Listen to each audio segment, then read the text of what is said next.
All right.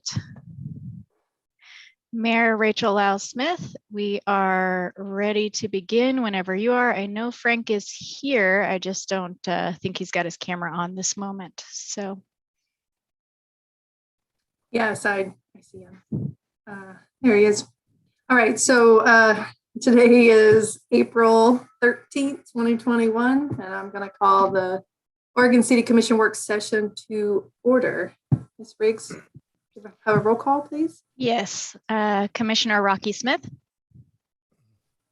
Here. Commissioner Denise McGriff. Present. Commissioner Frank O'Donnell. Here. Mayor Rachel Lau-Smith. Here. All right, so the first item on the agenda is our future agenda items. Does anybody have any questions or comments for Mr. Conkle?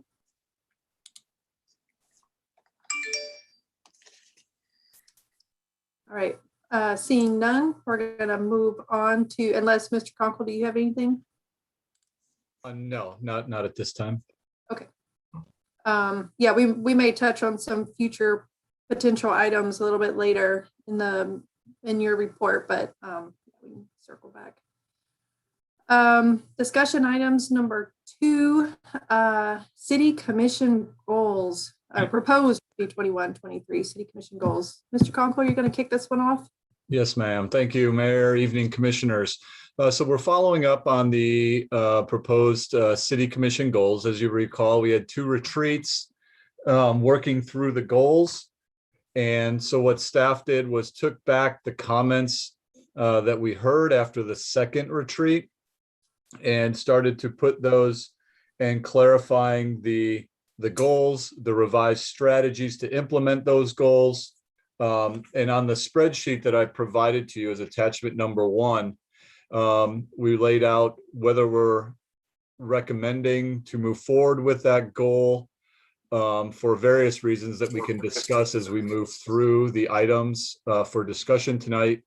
A proposed approach for how we would implement that strategy, what we estimate the proposed amount to complete that work would be, where the funding source comes from, who would be the responsible department leading that effort, an estimated timeline, and then the commission prioritization. So there was the first attachment, which we're looking at right now. The second attachment, we took the estimated timeline and then laid that over each goal over the 2-year biennium, just to get an idea of where these projects would start to fall based on what we know now.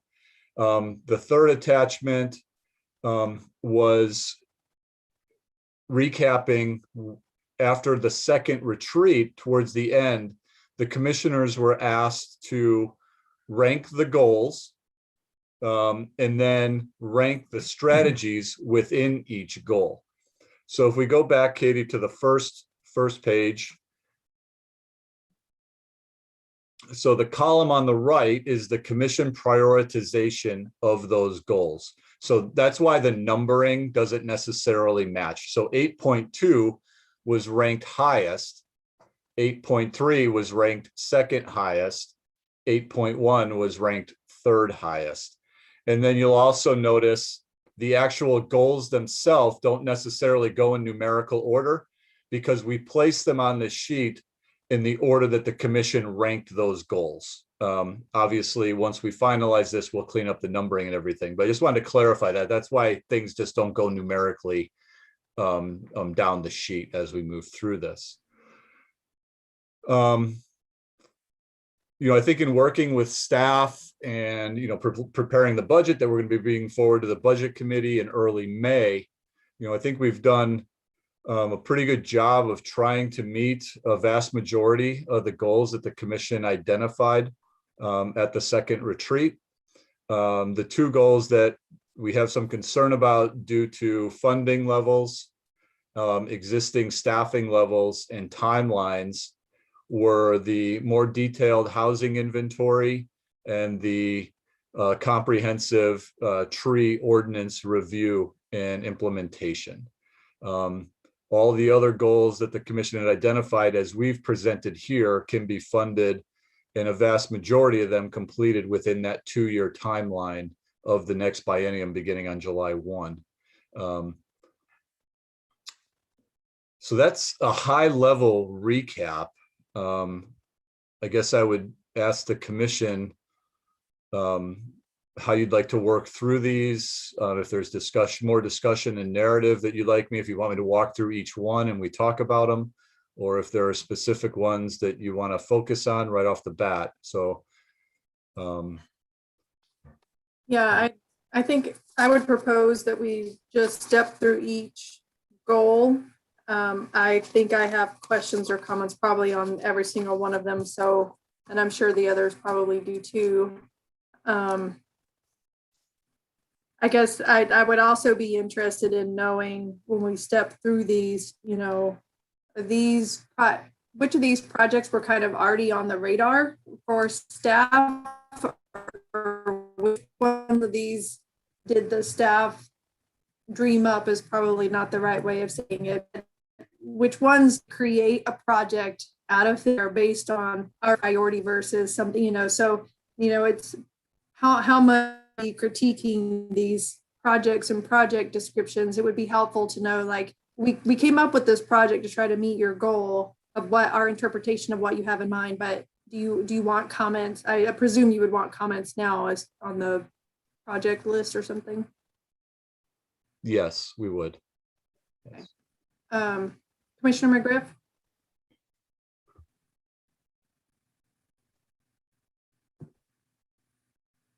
You're still muted. Took it off. I just took it off. Anyway, it's not a specific goal, but it's a general question overall. So I noticed that there wasn't sort of a asterisk or a footnote saying that if there are other opportunities that come about, such as applying for grants or loans or foundation support, is that something that we are interested in doing? Because I thought it should be part of funding. I was concerned that funding source of almost all of this looked pretty heavily general fund.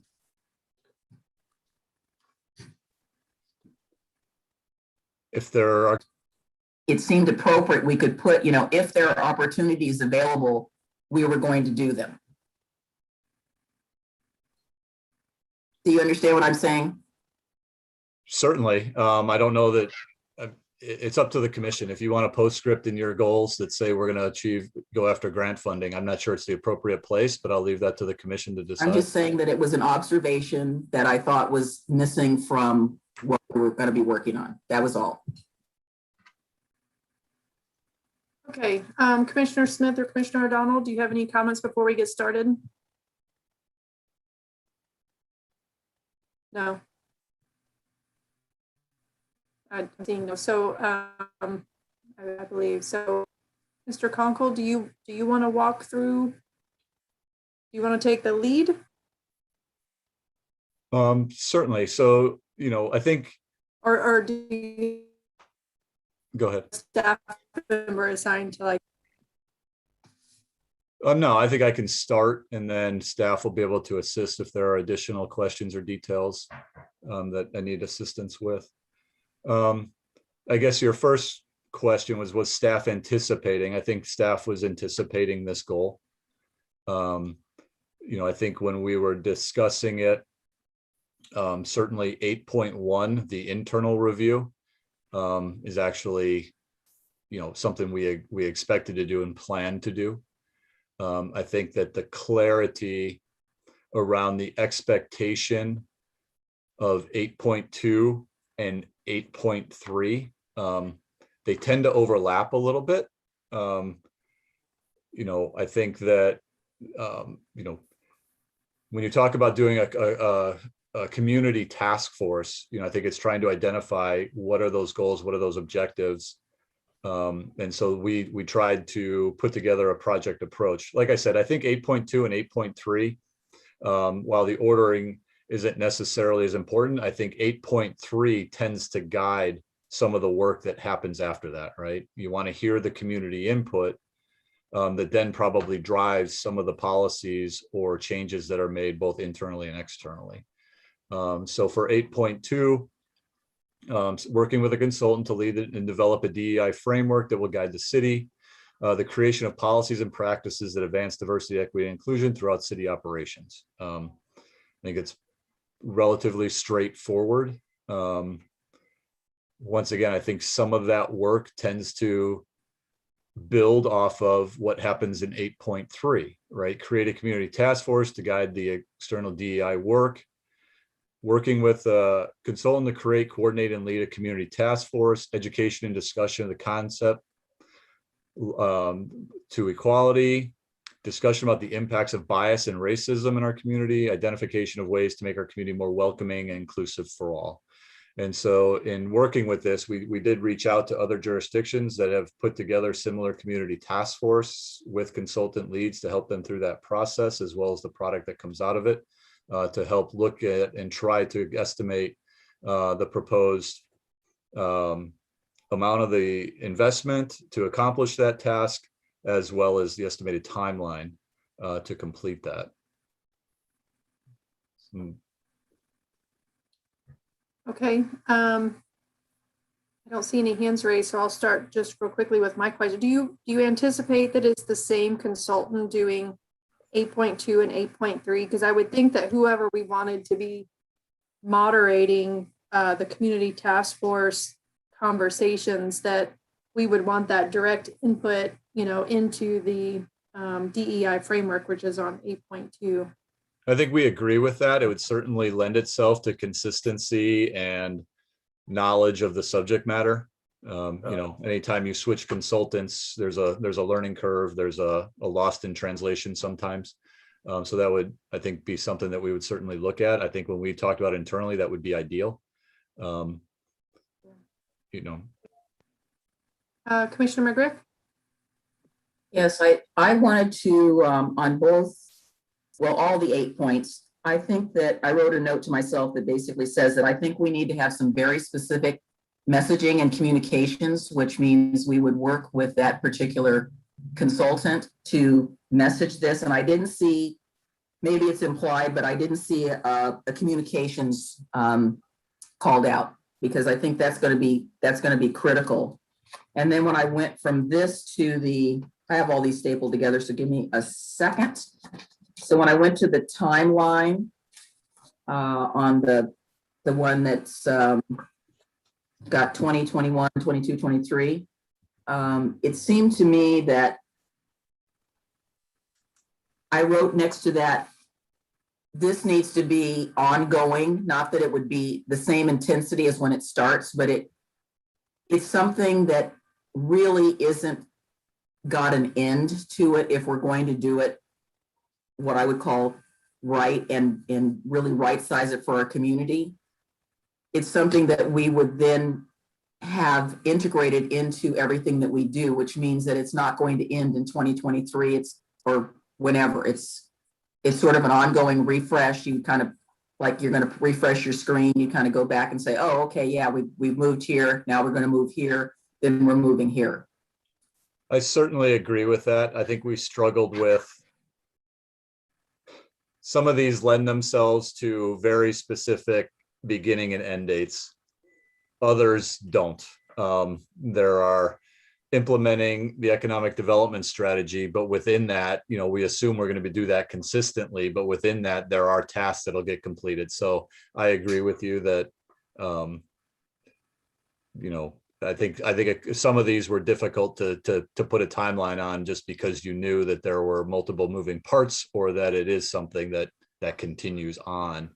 But no, I think you did a great job in framing it. When I went back to my notes from the workshop, it was spot on. I mean, good job.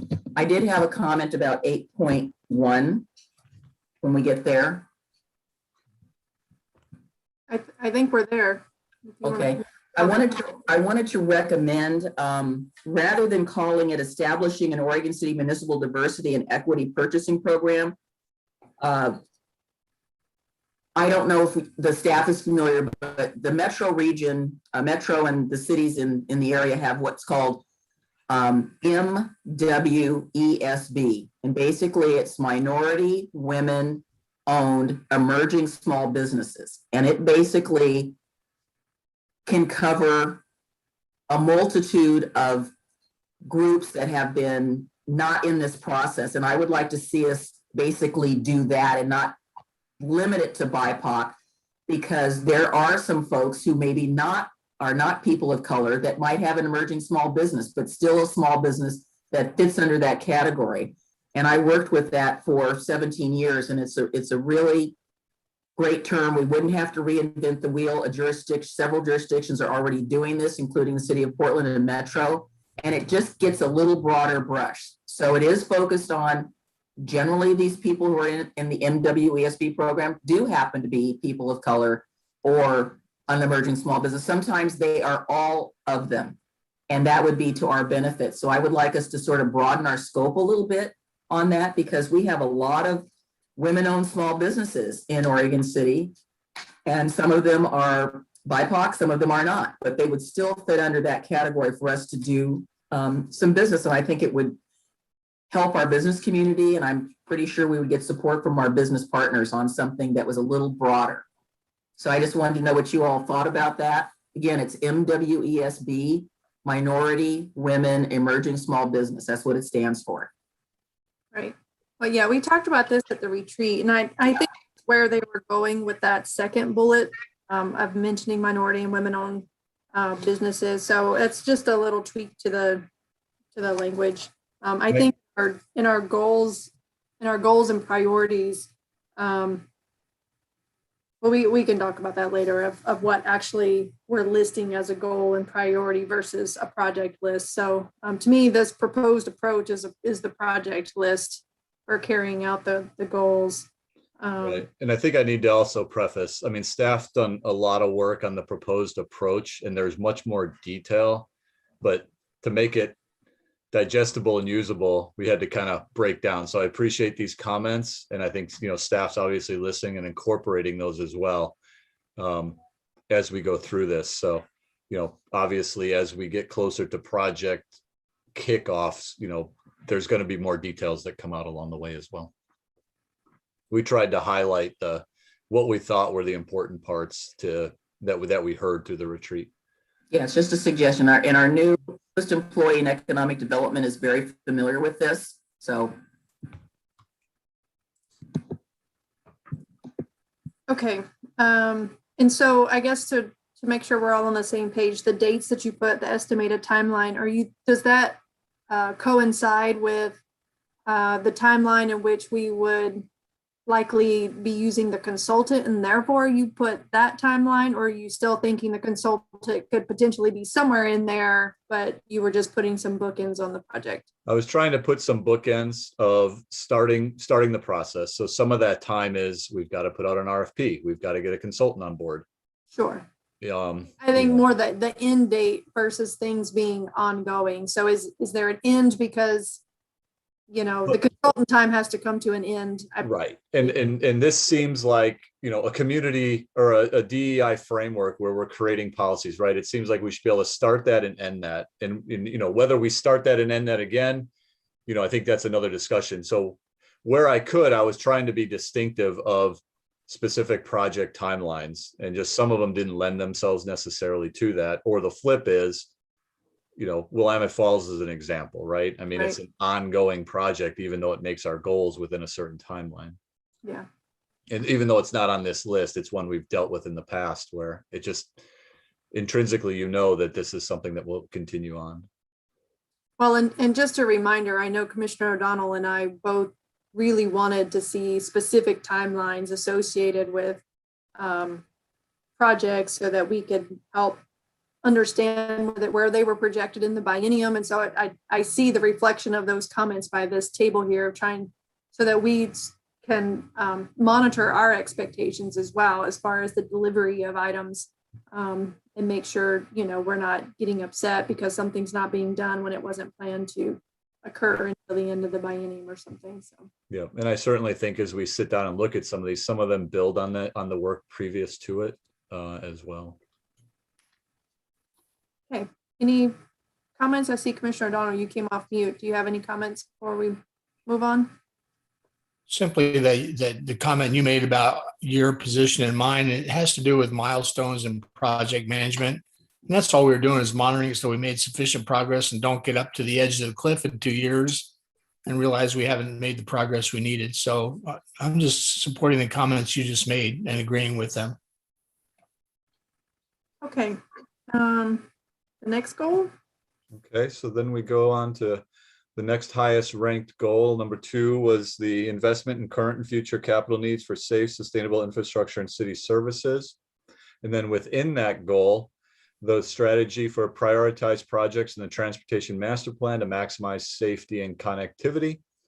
So this was not one that we kind of saw coming, but through that, staff with the assistance of a consultant will work with the TAC, the Transportation Advisory Committee, to review the transportation system plan and associated documents to create a prioritization of projects that maximize multimodal safety and connectivity. So public engagement process, outreach with the groups that have been working on the OC 2040 plan with an emphasis on diversity, equity, and inclusion. We'll look at the current plans that exist, such as the TSP, the 3 concept plans, the adopted budget, the 5-year pavement maintenance plan, the capital improvement plans, transit plans. So it's really trying to coordinate those plans and then come back with a prioritization list that focuses on those multimodal projects that we can implement in this next biennium. What we left off of here is that there is money available that we'll review during the budget process for these type of projects. And so really it'll be, how do we want to allocate those funds that are available to do that? We didn't put it on this list because it's kind of an unknown right now as to what that potentially will be. This one had obviously quite a few strategies. Complete analysis, 1.6 was the next one. Complete the analysis to identify deferred maintenance and ongoing asset management costs for parks and identify funding options. So that is currently ongoing. And through that process, we'll be looking at, with the work of the consultant, what those costs are, and then coming back with the funding options for the commission to consider. So we do expect to have that in front of you in the next 2 to 3 months for that discussion to implement this. So this is one that kind of straddles 2 bienniums. It was funded in the current fiscal year to complete that work. 1.2, review system development charges and utility rates to strike a balance between system development charges and rates. Once again, this is another one that's kind of straddling 2 bienniums. We've had a lot of discussion about water. We'll be coming back to the commission with some of those, storm. Actually, we've had discussions on both, to come back and have some of those more discussions. So I think, what you see here is pretty consistent with what we've been talking about and what we intend to bring back. It will straddle into the new biennium because, as you recall, the water rate does need to go to a vote of the citizens, which we're proposing for November. So this one is one of those that's ongoing. Prioritize the implementation of the IT strategic plan. So really trying to focus on, we gave an update to the commission about 2 months ago on the IT strategic plan. We're finalizing that document and be bringing it back.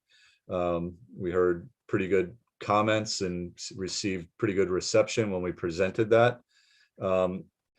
Really the adoption of the IT strategic plan, upgrading the city's disaster recovery and backup systems, deploying mobile device management system citywide, which is actually currently being implemented, completing the fiber circuit from operations complex to the Robert Libke Public Safety Facility, and then the creation of the IT director position beginning in the 2nd year of the biennium.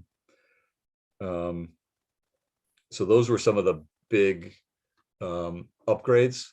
But like, for example, with the city's disaster recovery and backup, we currently do have a system but there's better programs and better systems out there. And so really it's trying to upgrade. So we already are making an investment. So there's going to be a request for additional investment into that to really focus on those upgrades that we think would be, best for the city over the long term, for some of that disaster recovery and backup. I see a question. Thank you. Yes, I do. I just clarification. I think I know what deploying mobile device management system citywide is, but could you just tell me in case I'm not right about what that is? Sure. So, obviously with all the work at home we've doing, plus the reliance on, working from, other public Wi-Fis or even private, other Wi-Fis through other jurisdictions, and then just the reliance on, handheld phones at this point. So multimodal, I'm sorry, wrong, device management, mobile device management. It's double authentication. So, essentially if you're logging in, not on the city's on a network, you would get a text message or a phone call, whichever you sign up for, in order to authenticate that it is actually you using the Wi-Fi at Metro or signing on to a public domain somewhere. The way we currently have started rolling it out with the executive team is it's a 30-day, so you need to renew it every 30 days. So we're starting to implement that right now. Just with the executive team, we rolled it out to management, and we are going to start going citywide with that as part of, securing the network.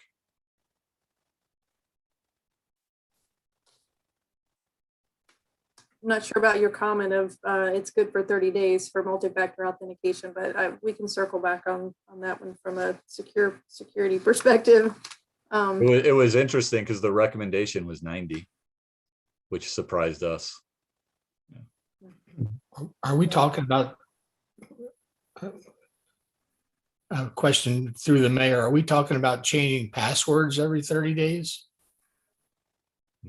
No. Okay. No. All right. Multi-factor authentication is verifying your identity whenever you're logging on. So I'm even surprised that it would be 30 days. I mean, but anyway, We can follow up. Yep. We can talk about all that later. Yeah, it does matter. Yeah, before we leave that topic, I thought that there was a overarching desire by city staff and by the commission to have a website refresh. Is that part of, would that be part of the other goal that talks about the engagement website, or is that website refresh completely left off of this budget list or this project list? I believe that we left that off at this point. So the communication was an upgrade. I think there was a reference to like Milwaukee Engage. I forget the exact name. Right. Of do, but so that reference later on is to that component. Is that Yep. right?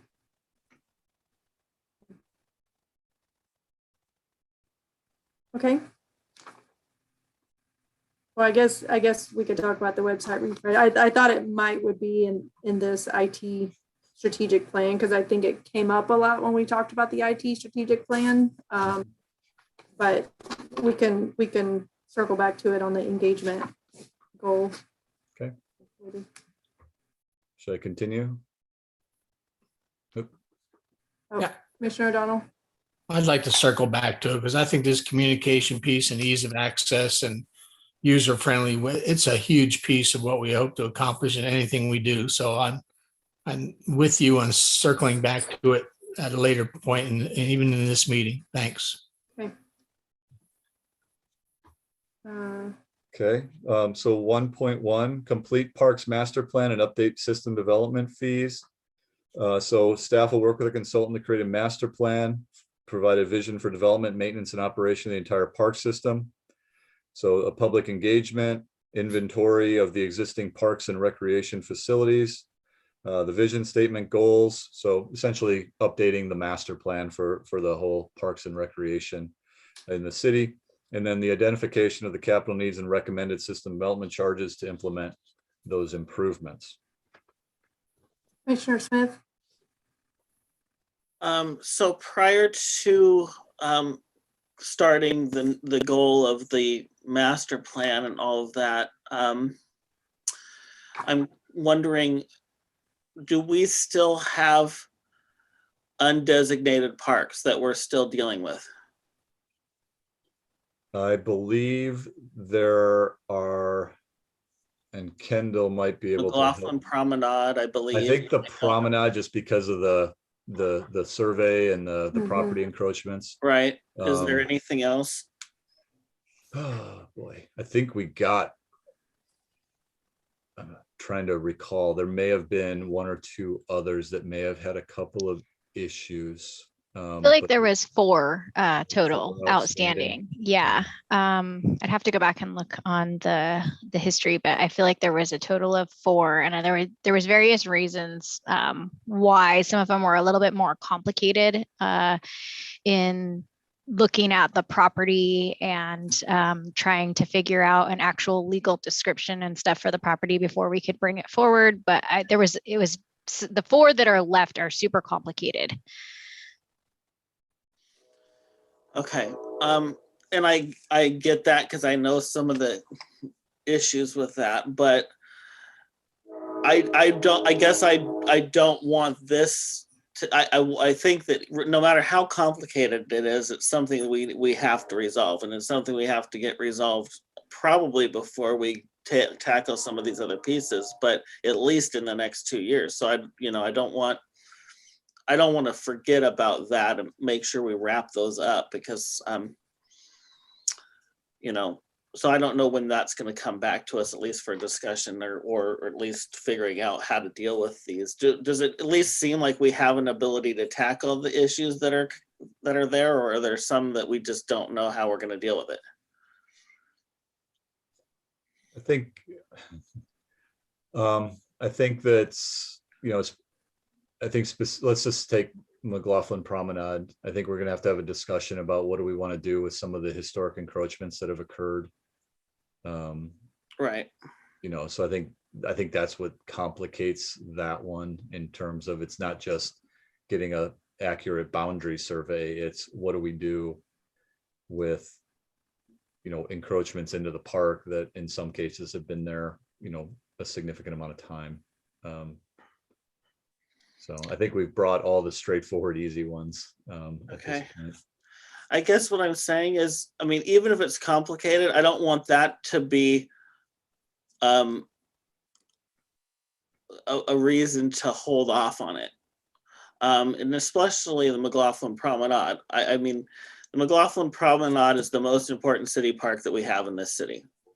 And I think it should have been the first priority in making sure it was protected as a city park before anything else. So I really think we need to get on those and wrap those up. And I would really like to see those wrapped up before we really, tackle a bunch of new things in terms of a master plan. But I know that it may not be something we can do right away, but I definitely, I don't want it forgot about, because this commission and the prior commission have been focused on that, and I worry that if we get into another commission in the distance, that'll be forgotten again, and we'll still have parks that are not designated years from now. So It looks like it's these 3 that I can find.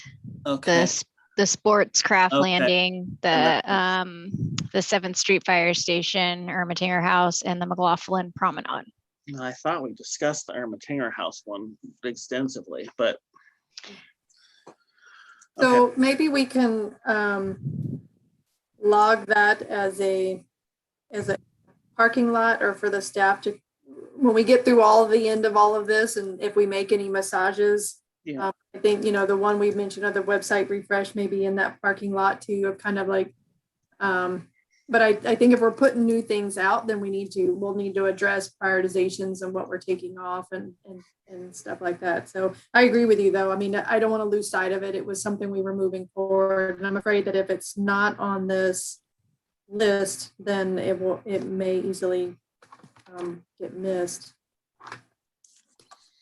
Okay. I did have one question on 1.1, only maybe before you keep going. So a lot of the bullets or discussion items for 1.1, I feel like there's some repeat work that's maybe being done in 1.6 above at the very top. Like, for example, like how are we possibly working on deferred maintenance without having an inventory of our parks? And so I just feel like maybe there's some duplication, or maybe is there redundancy there? I think this is an example of where one builds on the other.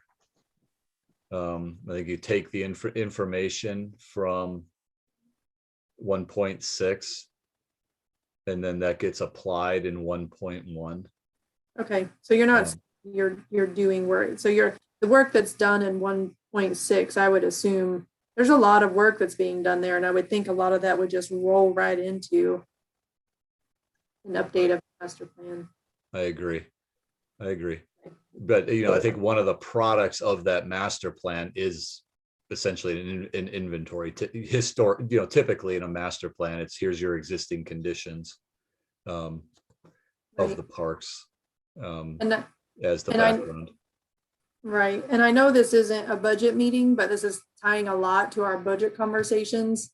Are there any park projects that, and this is a yes or no, you don't have to tell me if they're specific parks, but is our staff planning to bring park projects like they did in the last budget to the budget conversations? Therefore, it would be beneficial to really hear about some information coming out of item number 1.6 for how you're making those determinations. Are there, so there, like for the Lotterat Park? I'm sorry? For example, like last budget, we had the Lotterat Park that felt a little bit like it came out of nowhere in the budget process. It was $400,000. So I'm just wondering, are we going to be, I don't want to be surprised. And so are there park projects that are being planned because of information that has been discovered or work that's been done maybe already and through 1.6, and those projects aren't listed on here? Yes, there are. Oh, Kendall, you want to go ahead? Yes, and so moving forward into the next biennium, we have identified some projects involving some of the dog parks and some of the expansion of dog parks based on some information that we've received from the community survey and PRAC to expand the number of dog parks that we have and make some modifications to some of our parks to have more fenced in dog parks. And then there's one other project involving Wesley Lynn pursuing the phase 2 development of the Wesley Lynn Park, but those would be the only things that we have upcoming. So we tried to work within the funds that we had available when we were putting together the budget to continue to do projects while we're going through this process as well. Okay.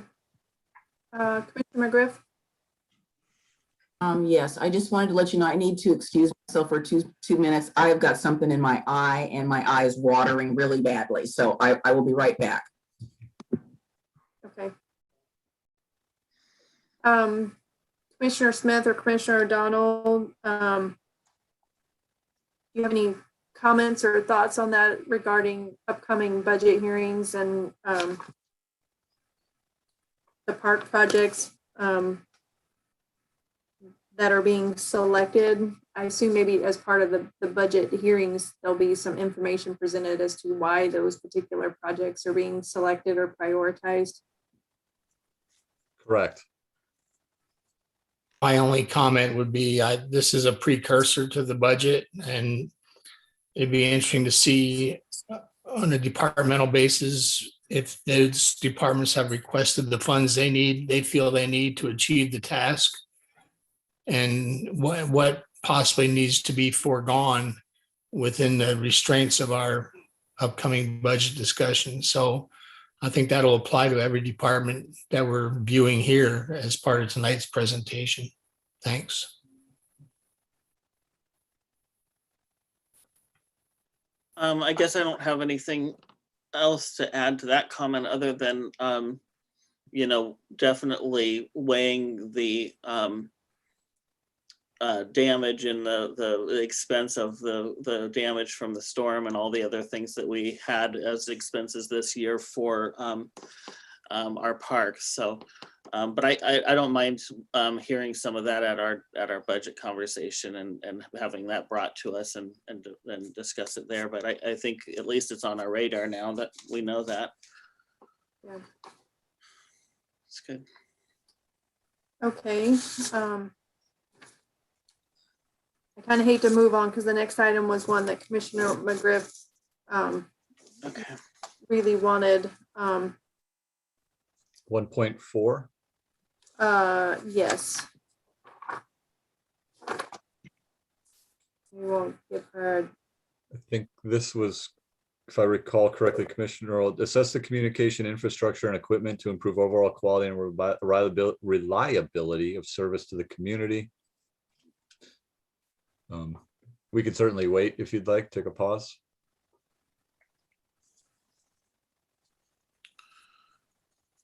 Yeah, I'm trying to give her another minute. I just remember she in the retreat, I thought Commissioner McGriff was really talking about connectivity and the fiber optic project. Or at least that's what I was recalling. Maybe we skip over that one and talk about the citywide facility master plan. Okay. Develop a citywide 1.3, develop a citywide master plan. So developing a long-term strategy for city facilities. And this is a carryover from the existing goals. And so the request was to look at all of our facilities as a whole, both or all, regardless of department, to start coming up with a long-term strategy for longevity of those facilities, consolidation, relocation, et cetera, as it comes out of that, what the findings of that are. Yeah, I will say that my only concern is I feel like this one keeps getting punted to the end of the biennium and then might continue to get unfinished. I see the timeline on this, and I know you're spreading projects out, but is for the very end of the biennium, and it was a goal for this biennium, and didn't get completed. So,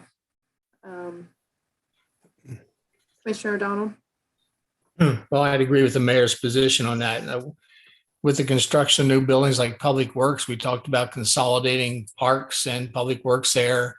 We talked about right-sizing additional buildings. We need to look at it as a complete package, and it's not something, I think the timing is in the present to do that and not forego it until the last minute. And especially I'm very aware that we talked about any parks facility maybe in the proximity of the cemetery was now going to be downsized by virtue of our construction of the new facility for Public Works. So like you, Mayor, I don't want to punt this to the end of the biennium. I think it's something that can be effectively discussed and resolved way before that. Thanks.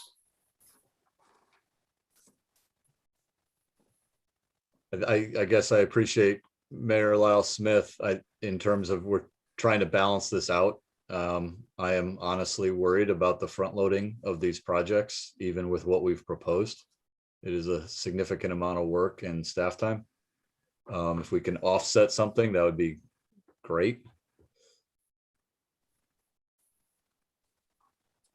Yeah, that's what I was looking at the list and seeing if things could be shifted or moved. But Commissioner McGriff, you're back. And so before we entertain that discussion, there are a lot of items under this goal in particular, but we skipped over 1.4 because I thought that 1.4 was an item that you were in particular more passionate about in the retreat regarding fiber optic and connectivity. And so we skipped over that one while you were away so we could return to it.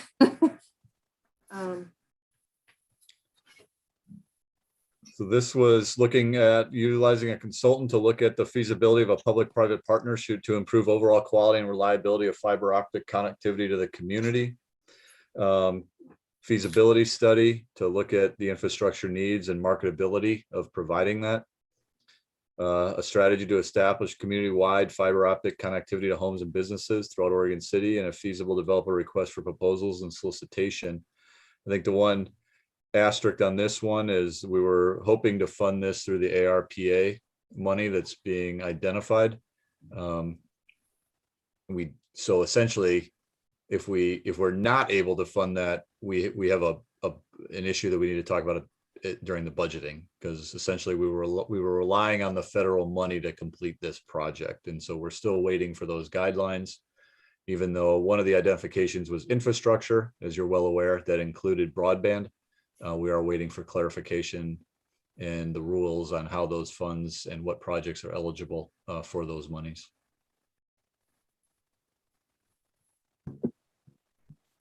If I may, I think I saw this as a medium priority because of the way that it would affect our economic development strategy. And it's critical from the standpoint that, it could be pushed off a little bit. What I get concerned about is, my own experience is, whenever I'm in the hilltop, sometimes I have connectivity and sometimes I don't, because we don't have enough towers up that way. But that's a different topic. But I mean, it still relates to where we can have the service. And if we're looking at expanding our business footprint in the hilltop area with red soils, with campus industrial around the college, some of that's going to be really important to businesses who are going to come here because everybody's needing it, everybody's using it. So it may have to take a little bit lower priority if we do not have federal funding. And that's what I had in I couldn't remember what the ARPA stood for, but I thought feds ? Commissioner O'Donnell? I'd agree with Mr. Conkle on this one. The ARPA, the American Rescue Plan Act, we've referred to it before. And looking at the timeline, we realized that May 10th, within 60 days of May 10th, monies will be dispersed, at least the first half of the monies. So this is probably going to be one of those items with an asterisk behind it, as Mr. Conkle said, and that our ability to accomplish it may very well depend on access to these federal funds. And that's the timing. Thanks. I'll go ahead and ask my questions. I don't see anything from Commissioner Smith yet. I will say I was surprised at the dollar amount. When I look at all of the other consultant projects, I'm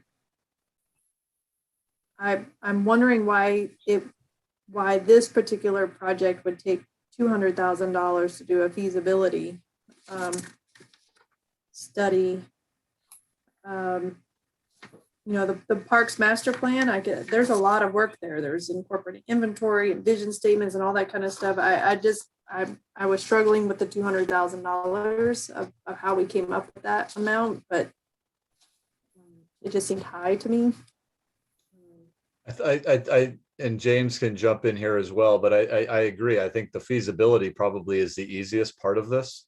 I think trying to figure out a way to implement it and subsidize it to bring additional competition or options and the amount of work that's going to go into reviewing that RFP. This is an expertise that we don't necessarily have at the local level, which means it's going to be consultant heavy in the work of not only reviewing the feasibility and marketability, but then if we decide that this is a go, we're into, essentially a request for proposals with competitive bids coming in, and then a negotiation of, because essentially, you're potentially into a position where we're utilizing what infrastructure we have as a bargaining position to help to try to get additional investment that, for whatever reason, currently the market is not providing. So I agree. I think the upfront work, while it will be expensive, I think is the easiest part of this. And James, I don't know if You're assuming the market isn't providing it. You're assuming that will be the result of the feasibility study. correct. I mean, Yeah. Commissioner O'Donnell. Well, once again, like you, Mayor, I balk at the $200,000. I also balk at consultants. There may be a very aggressive marketing plan by the very providers that are involved in this once they detect the accessibility of federal funding. So I look at this one a little sideways until it becomes more evident what the federal funding will be. But I think that these providers who want to penetrate these other areas like our own, I'm not sure how much consultant work will do. They may be forthcoming with their own proposals, even competing proposals to try to serve our area. So I'm looking at that one a little sideways until things develop more thoroughly. Thanks. If I may, this is quite an undertaking in terms of a public-private partnership. Right now, we have a wild, wild west situation out there in regards to fiber optics, everybody and other types of communication. Everyone's out there trying to do something. But this is designed where this is a program where there is the city enters into a public-private partnership with one vendor that provides fiber optics to not only businesses but homes alike, and one where not that you negotiate price as well as quality and level of service. So this is other fiber optic or other communication companies are out there and they can continue to provide services, but this is kind of a special public-private arrangement between a city and a fiber optic technology company. Thank you. All right, I guess I'll ask one more question, then maybe we can circle back to or we can move on. Are there any other cities in the metro area that are trying to do a private-public partnership to support fiber connectivity? Yes, there are cities like one of the large ones. It starts with an H. Highland. Hillsborough. Hillsborough. Yes, thank you. They have a public-private partnership as well as the Tigard. So, I mean, there are other cities across not only Oregon, but all across the nation that have this. And so this is a great opportunity to establish something that will serve us well in the future.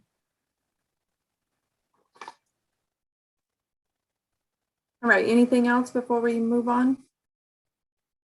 Commissioner O'Donnell. I would simply advocate if there's other cities preceding us in that experience, let's learn from their experience. Let's interface with them and see what they're doing and see if we can gain some knowledge to make us more effective in that pursuit. Thanks.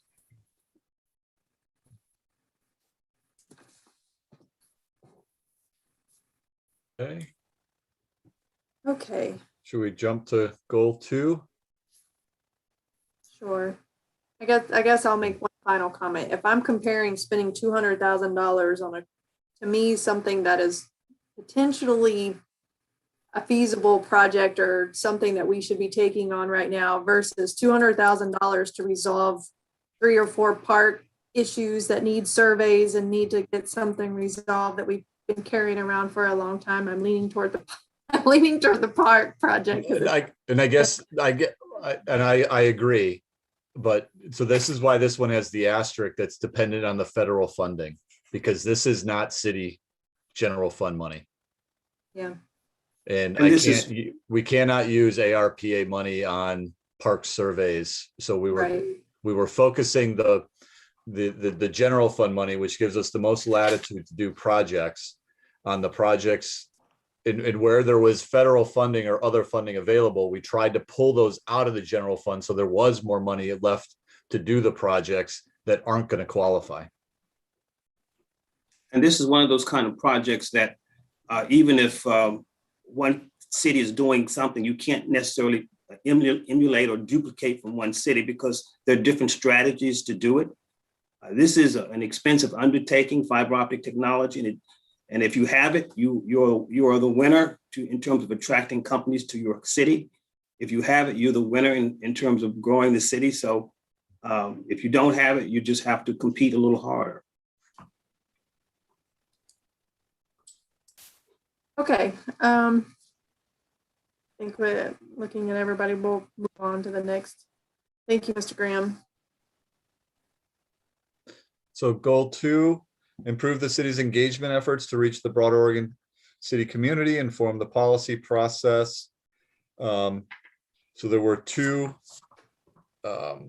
components to this in the proposed approach. One was work with a consultant, develop a plan to improve engagement and communication with the community. So looking at the tools that we're currently using, what kind of engagement, what kind of reception we're seeing, and then really trying to find more effective tools or different strategies to, improve that engagement, the quality of the engagement, and the quality of the public engagement opportunities that will be there. And then in addition to that, there was discussion about how do we improve the website specifically for that. So this includes both the strategy to do that as well as a new platform to implement that.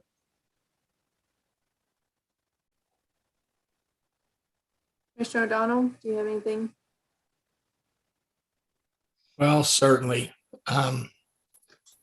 I've already spoke about the website, and this need to be user-friendly and easy navigable to everyone. I don't know why we always rely on consultants. We hired someone who is a professional in this field, and I think that that person should be able to steer us in the right direction initially. I'd like to see a submittal by our own staff about what do you see that we could do to improve our communications before we go out and buy another consultant, which we always seem to be infatuated with. What can we do on our own? So I'd like to see those answers. And, we've got feedback from the community, where they get their information. How can we amend that? What can we do on our own before spending consultant money to improve that performance? And that's my position on it. We talked about restructuring even the name of the position into community, whatever it was, interface instead of communications. I think we've got room to improve internally before we go out and start spending money on consultants. I'm not against it in the long run, but I think our initial effort needs to be on our own. Thanks. And I understand where you're coming from. It's a newly created position of one. So if we want to transform that into engagement, communication engagement are two separate things. So if we don't, trail news, that is put together by one person. All the social media, all the media requests, all the presentations commissioners do.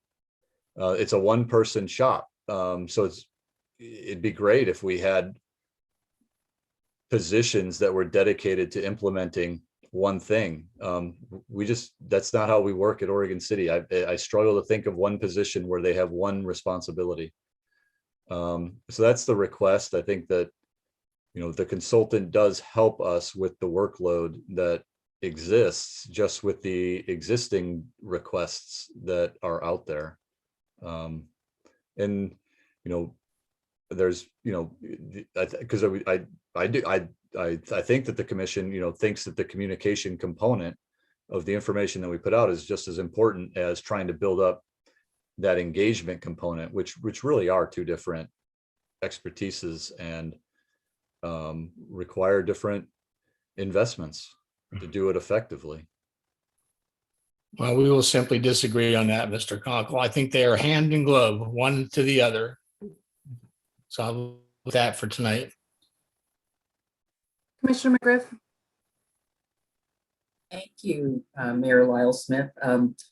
I will have to respectfully disagree with my colleague because having been involved in citizen involvement efforts for many, many years, somebody that's a citizen involvement engagement person and a website person, they are not the same person. If you're very lucky, the same person, but you don't generally. Website has now become a very specific skill set, and people who are doing that are trained to be looking at ease of use, you know, how well the pictures play out, what are you seeing? So I'm siding with the city manager on this because I do believe they are separate things. I think when we had a citizen involvement coordinator that was engagement, Mary didn't do press releases or communications or presentations. That was not her job. It was very specifically targeted towards engaging community, talking to community. She went to a lot of meetings. So they really are, they are efforts that support each other, but they are not the same thing. And I don't disagree with you, about consultants, but, a good website review is worth its weight in gold. And I'm not saying that, I'm supporting the numbers. I'm supporting, at least at this point in time, the concept of what we're trying to get at. So I thank you, Commissioner O'Donnell, for your comments. And in response, I'm not arguing with the need for expertise in website design, but communication is a two-way street, and it starts by engagement. And the mechanics of engagement, the website, that is a very specialized thing. No argument whatsoever there. But the need to get out into the community, to be present at meetings, to bring back those communications that have been encountered by what I call our communications specialists, that task can be accomplished without consultants, I feel. The website, totally different, very technical.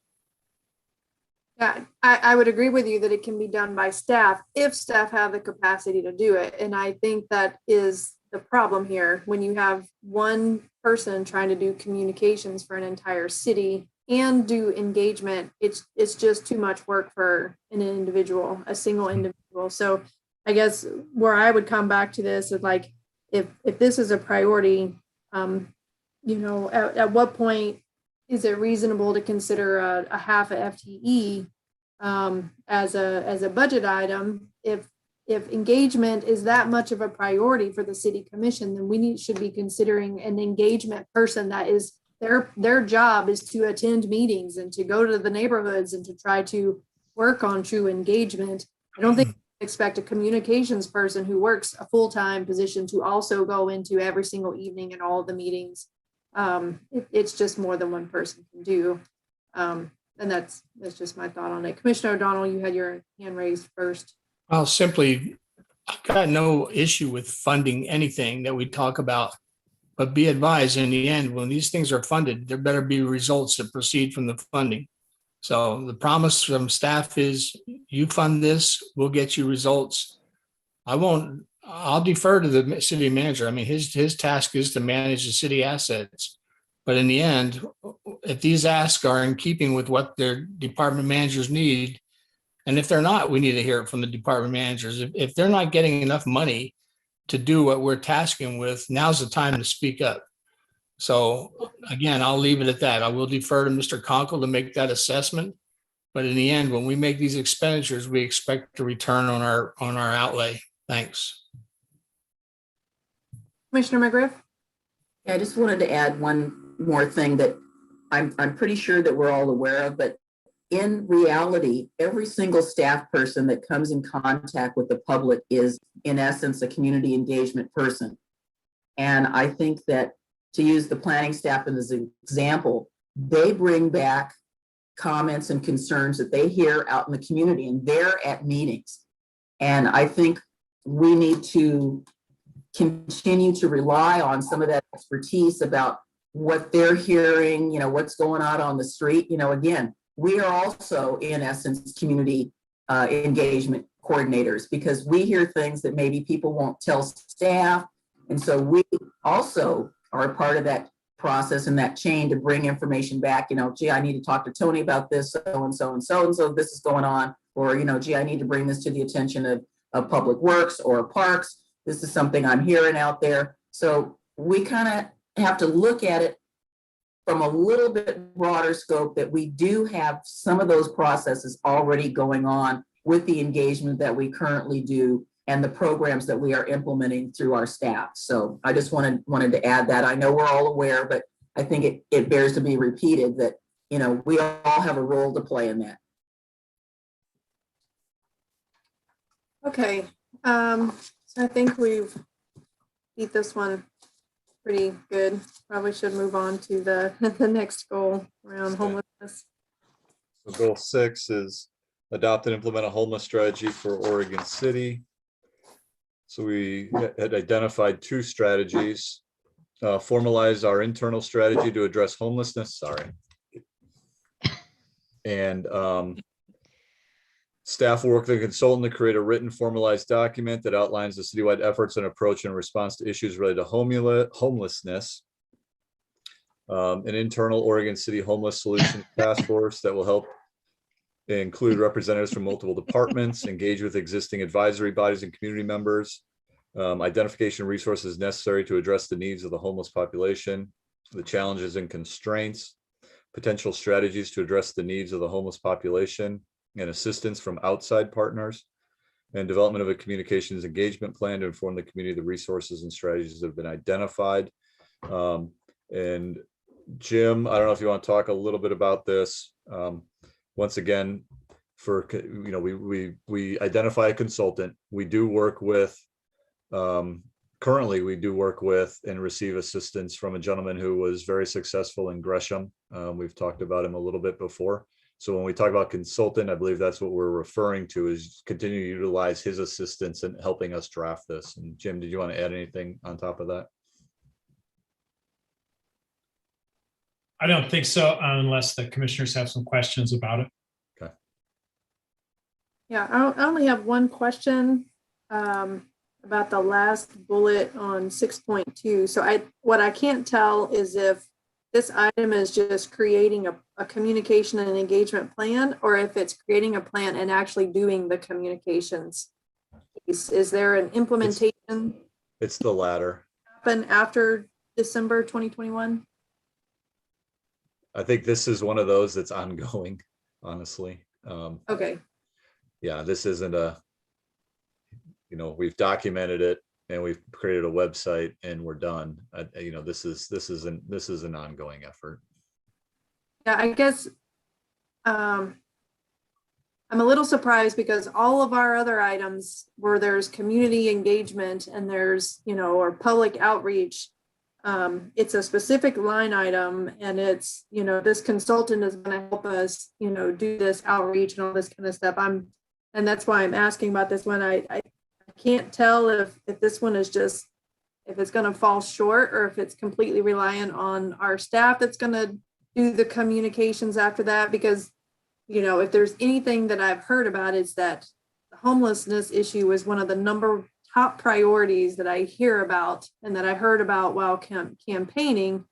And at the same time, I feel like there's work that we are doing and nobody knows that we're doing it. I would hope that there's some piece where we're talking about what our strategy is and what we're doing to implement it, that it's not just a plan. I could speak to that for a second. So you kind of hit the nail on the head in terms of where I saw this going anyways, is when we get the phone calls, a variety of phone calls, I think people see what's going on and their impression is we're not doing anything. And the opposite is true. There's a lot of things that we're doing that as time has gone on, we've kind of, let's start doing this, or like this this Kevin Dahlgren that we've used from Gresham, just on a part-time basis. He has connections to a lot of resources that it's just easier to pay for his time than to hire a staff person to do it. But because of the frustration of citizens, we just started doing task after task, but we've never done these tasks because in advance we thought, well, hey, we need to do A, B, and C. So for the public, for us to sort of lay out, here is our strategy in terms of services people need day to day. Here's what we do in terms of getting people longer term help and getting them into longer term housing. To actually put this down in a framework, so when people say, what is the city doing? There's a place they can go to on the website where everything is laid out for them. And it's a little more clear. And then the part two of that is just sort of that on a bigger scale. So we're ready as funding options and grants come available. Does that make any sense? Yeah, so it sounds like you said that this item would in fact do that, provide that interface. That would be one of the deliverables or outcomes. Yeah, the main deliverable is so people have an understanding and can see formally what the city's doing on a day-to-day basis for homelessness. That $40,000 we're already paying, and it is only, everything else staff is going to do. Some of his time will inform sort of what our answers are as we're laying this out so the public can be looking at it. So they know that we are doing a lot behind the scenes with money and with time and talent that they're just right now not aware of. Right. Commissioner McGriff. Thank you. Chief Band, so how do you see the proposed approach interfacing and coordinating with our internal staff? So obviously this issue cuts across other departments, and I really didn't see, just as outlines citywide efforts, but I didn't see anything in here that, and maybe I missed it, so point it out to me, please, that where we're interfacing with our, multiple departments, other than we're talking about a task force. And then the second thing that I wanted to make our group aware of is that I attended a recent meeting, and something that came up from community members was it was recognized that there are many groups in Oregon City who are out there trying to do something to help with this issue. My impression is that some of these efforts are uncoordinated, but the question I got at a meeting was, are there any people who are professionally trained in some of these efforts in our city? And I said, I am not aware of that, because they're seeing that, well-meaning people are doing things, but are these well-meaning groups, do they have trained professionals, people that really know how to deal with this issue? Or is it, again, as one of the neighbors on 12th Street said, they feel like it's just a Band-Aid? And I said, well, maybe there needs to be some accountability when we're talking about these efforts that are going on, so that, somebody comes to X, Y, and Z location, maybe they don't need a sandwich, but maybe they need mental health counseling, and there's nobody at that facility because these are all volunteers. I mean, that was just something that was thrown out at a meeting I was at.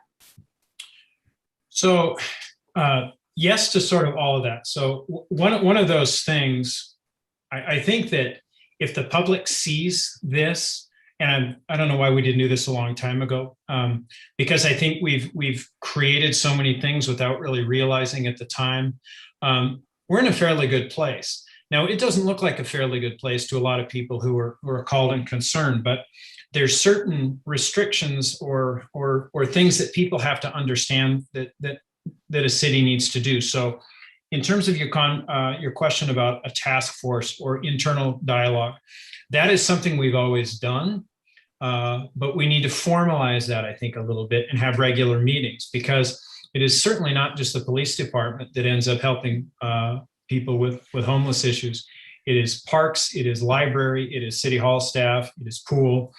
And so with positions like the behavioral health specialist, we've got Val doing training with people about how to interact with people. Another thing, if you do a little bit of looking around on a couple cities in Oregon and other places, it's extremely easy to get sued as a city for how you treat homeless people. And you cannot, one of the best pictures in a story is we will get people who will call us and say, hey, there's a homeless guy on a bench sleeping. Can you guys go kick him off? Well, if my grandmother was asleep on the bench, you wouldn't be calling to have us go kick my grandma off the bench. So why would we go kick the homeless person off the bench? So there's a lot of education in terms of city staff. This is just sort of a continuation of that. And then there might be some opportunities with the general public to talk about things like what I just said too, to make sure we're treating everybody equally. And I think writing everything down, we might notice a few gaps, or people will see this and go, hey, have you thought about X, Y, or Z, like maybe volunteer opportunities or something like that, what you're talking about in terms of what different groups do. I could talk about this for a long time, but I think I'll stop there. Okay, Commissioner O'Donnell.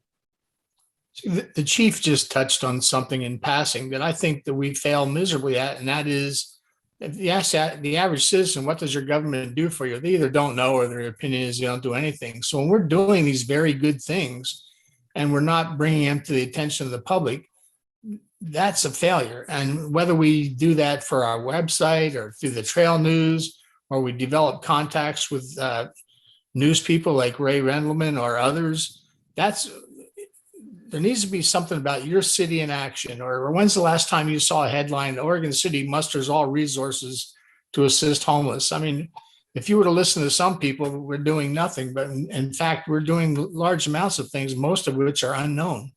And that's why I emphasize the communication piece, no matter what form it takes. Thanks. Commissioner McGriff. Just I had too many questions in there for you, Chief, but professional accountability was the other one.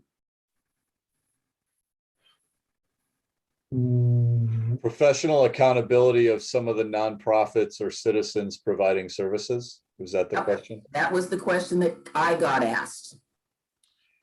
So that is a tough, that's everything from people wanting to hand out socks and sandwiches or something like that, and what volunteers do to help. I don't know our position on things like that. I think maybe, what people do on their own time or volunteer services that come up. I'm not sure our position or what our position even should be on that. I do think that if we formalize things a little bit and begin communication with county, the Homeless Solutions Coalition, I think that everything seems to me to be fairly disjointed on homelessness in the entire county. There's no real clear path of communication anywhere, and that might help with coordinating efforts and those sorts of things. I wasn't particularly asking you to answer the question, because it's a question that I told the constituent that I couldn't really answer, but it's a question that's out there sort of in the parking lot. I said, I don't know how to respond to that. So I just was bringing it to your attention because it's now the second time I've been asked. Thank you. Okay, so do we want to move on to the next goal, promoting tourism and economic development? Sure. Do you have any questions about 6.1? We didn't talk about, but I think it's pretty straightforward. Developing partnerships with other local and regional governments. I think this is another one that's, ongoing, obviously. Okay. Been trying to get people to come to the table forever, so I think we still need to work at it. Okay, goal 4, promote tourism and support economic development to foster community sustainability. The highest ranking strategy, prioritize and implement the citywide economic development strategy. So here we're looking at marketing and promotion strategy to brand and highlight the recreational business and investment opportunities in Oregon City. So really it's an all-out push to market and get the assets available in Oregon City and the opportunities out there.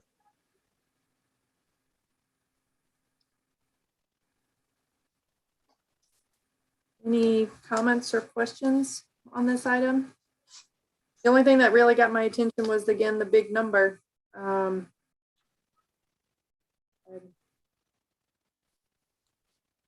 Maybe in the budget conversations, there can be I agree with you. That number. That made me very nervous. Commissioner Smith. I'm wondering, is that word supposed to be develop fam tours, or is that what we're talking about? No, James, you want to jump in here? So developer familiar, I probably should have capitalized the D. It's essentially bringing developers in and familiarizing them with the city, the opportunities, the Okay, got it. infrastructure, available lots, that type of thing. Yep. Okay.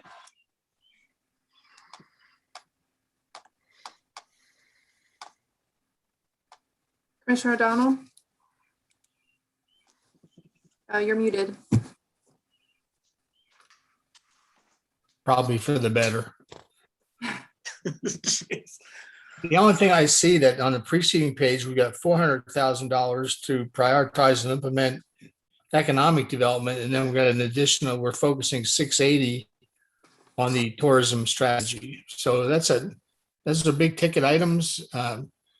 At some point during the budget committee, I want to hear from Mr. Graham. Does this give him what he needs to get it done? I'm not sure about the division of funds between tourism and economic development because they are, again, hand in hand. So the question is, where can we get the greatest successes? Big ticket items over 2 years, it's whatever, $550,000 a year to get it done. We'll talk about that in budget, whether that gets it done or doesn't get it done. Thanks. And I think on 4.2 is what Commissioner O'Donnell's referring to. And this is another one where we've got two different pots of money and how they can be spent. So 4.3 with the 400,000, that's general fund money.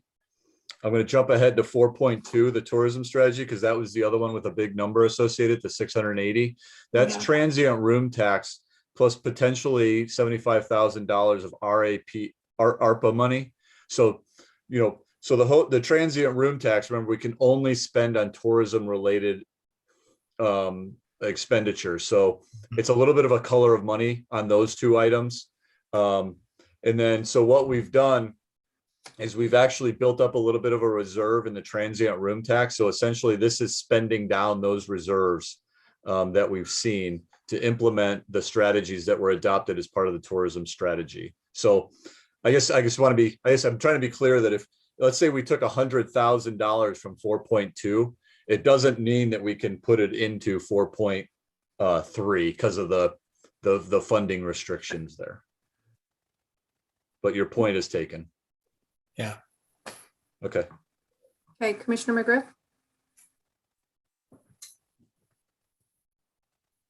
I'm actually focused on, I see that. I also hope that somewhere in here in parentheses under the first, well, I guess there's no, well, maybe there isn't a number. Hang on. Okay, went on the other page. So 4.3.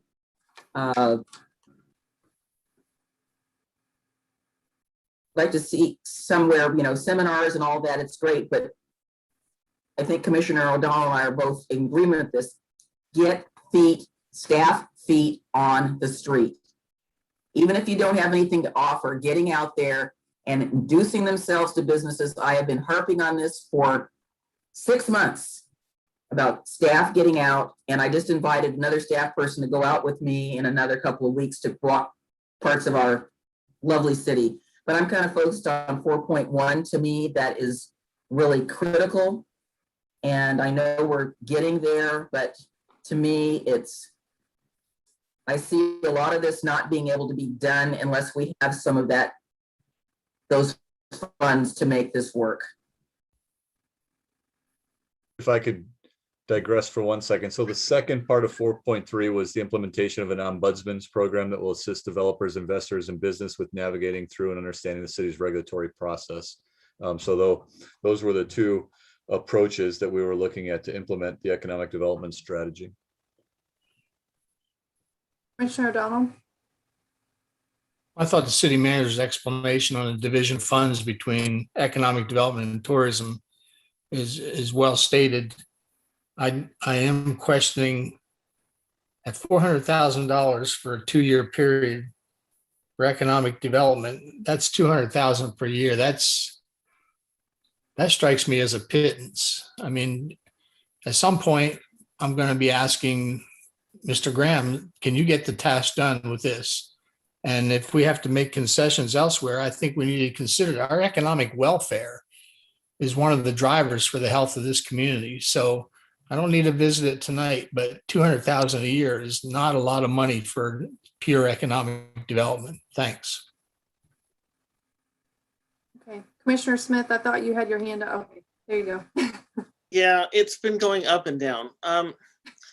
I generally feel the same. I don't mind seeing a large number if that large number means getting some really important things done in the next 2 years. And I honestly believe the next 2 years are the most important 2 years in what Oregon City's economic development and tourism is going to be. One, the response after the pandemic, but also gearing up for the Riverwalk and these large projects that are right here at our doorstep.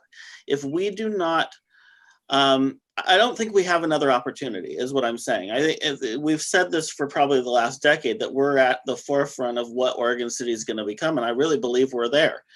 And I think unless we step up as a city to really lead whatever this tourism direction is and this tourism strategy and link that completely to economic development, I don't know that we're going to get another opportunity. So I think that it needs to be coordinated, and it needs to be intense, and it needs to be focused, and it needs to be, it needs to be, we need to put behind it whatever it's needed. And so I would like, that to come to us and the expectation that we're going, full speed ahead, because I think it's absolutely crucial to our conversations in pretty much every aspect of what we're talking about, in terms of the city's identity, in terms of our events and our culture, and our also just kind of the urban renewal conversation. These are also intertwined, that I think it should be a massive undertaking, and it should be a focus for the next 2 years. If I may, if you can keep in mind that in the past, economic development has had minimal investment. You really never had an economic development strategy. And on top of that, we're competing with other cities for the same, and for sometimes the same kind of business. So I could not agree with the statements made. You do need a war chest. And we are in the midst of a battle. And when you start a business, as most of you know who have a business out there, when you start a business, it's actually war, because you have to compete with your customer compete against your rivals. And so we're starting from scratch, economic development in Oregon City. I guess I would just add, I think we heard that, we tried to incorporate that. I don't want to get too far down the budget discussion since we're focusing on goals, but we did see a significant increase to the economic development budget in response to the direction from the commission of, I think it was over 45%, while trying to balance the needs throughout the city and maintain a solid ending fund balance consistent with the goals that we've had historically. So I guess one thing to think about as we're working through this, if you feel that the investment in economic development isn't enough, are there projects that are funded through general fund that we're willing to remove to reallocate those funds? Because really, we're at a point where, we're presenting you what we believe is financially responsible when looking at the whole. Commissioner McGriff? Well, one of the things that I think that if it's here, I apologize, you can point that out to me, is that we have some strategic partners in our community that can assist us with these things. And if there isn't any money being funneled to them to help achieve some of these goals, then we're missing part of the boat, because the way that this is going to work is it's with partnerships and it's making all the boats rise not at the same time, but all the boats are going to rise. And if we don't recognize that, I'm sure we do, we're not going to be successful. We don't have the staff. We don't have like a PDC that has, 100 people doing all this economic development stuff, and that is their sole purpose. So I want to make sure that we have funding that we can deal with, our strategic partners and help them help us succeed. I guess if could I maybe talk about 4.4? Yes. Okay. Staff will work to create a program to support community events, provide grant funding to private nonprofits to produce citywide special events designed to I know that's maybe not specifically what you're talking about, Commissioner McGriff. I'm not sure if we're talking about, something like, let's say, DOCA.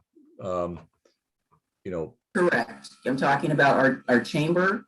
I'm talking about the Downtown Association, any other groups, not necessarily, event groups, but groups that can help us achieve our strategy. I mean, I'll use DOCA, for example. We made a determination that running the elevator was not something that we could continue to do. So we have a partnership, and part of that partnership has to do with our tourism and economic development strategy, being that the elevator, as you know, is one of the #1 attractions in this community. And the partnerships, and I'm not saying this just because I'm on their board as our representative, but I'm saying this because I truly believe that economic development thrives on partnership. And the important thing to keep in mind that economic development doesn't occur in a vacuum, and you can't do it by yourself. And so this entire budget recognizes that. Yeah, well, I agree with you, but I also mean, it also doesn't mean that we are just saying to people, we want you to do this and this. It's a partnership. Partners have equal discussions, and that's how partnerships work, is there's a mutual understanding of what needs to get done. It's not just one party telling the other party to do something. Okay, so yeah, Mr. Conkle, I think you touched quickly on the ombudsman program. I thought that sounded like a great program. Is there anything else you want to say about that item? No, ma'am. Okay, I think we're all well aware of the urban renewal study. It's an item, needs to get finished, no additional funds. We've talked about 4.2, and then Mr. Conkle, you just brought up very briefly 4.4. Is there anything else on this goal that we need to talk about before we move on? We still have like 3 more pages to go through, so. I don't have anything in addition unless there are specific questions about it. Okay. Commissioner McGriff's hands up, but I think it's supposed to be down. So, all right. The next goal. Support diverse housing options in Oregon City. Prepare a plan to identify and implement housing strategies, tools, and opportunities that work best for Oregon City. Staff will create actions the city may take to increase the supply of housing, including affordable housing.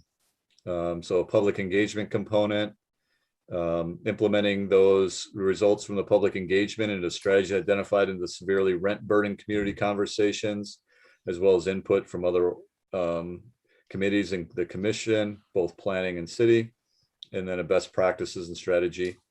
Recommendations the city commission will include no-cost strategies, as well as strategies that rely on funding sources, such as, for example, the construction excise tax.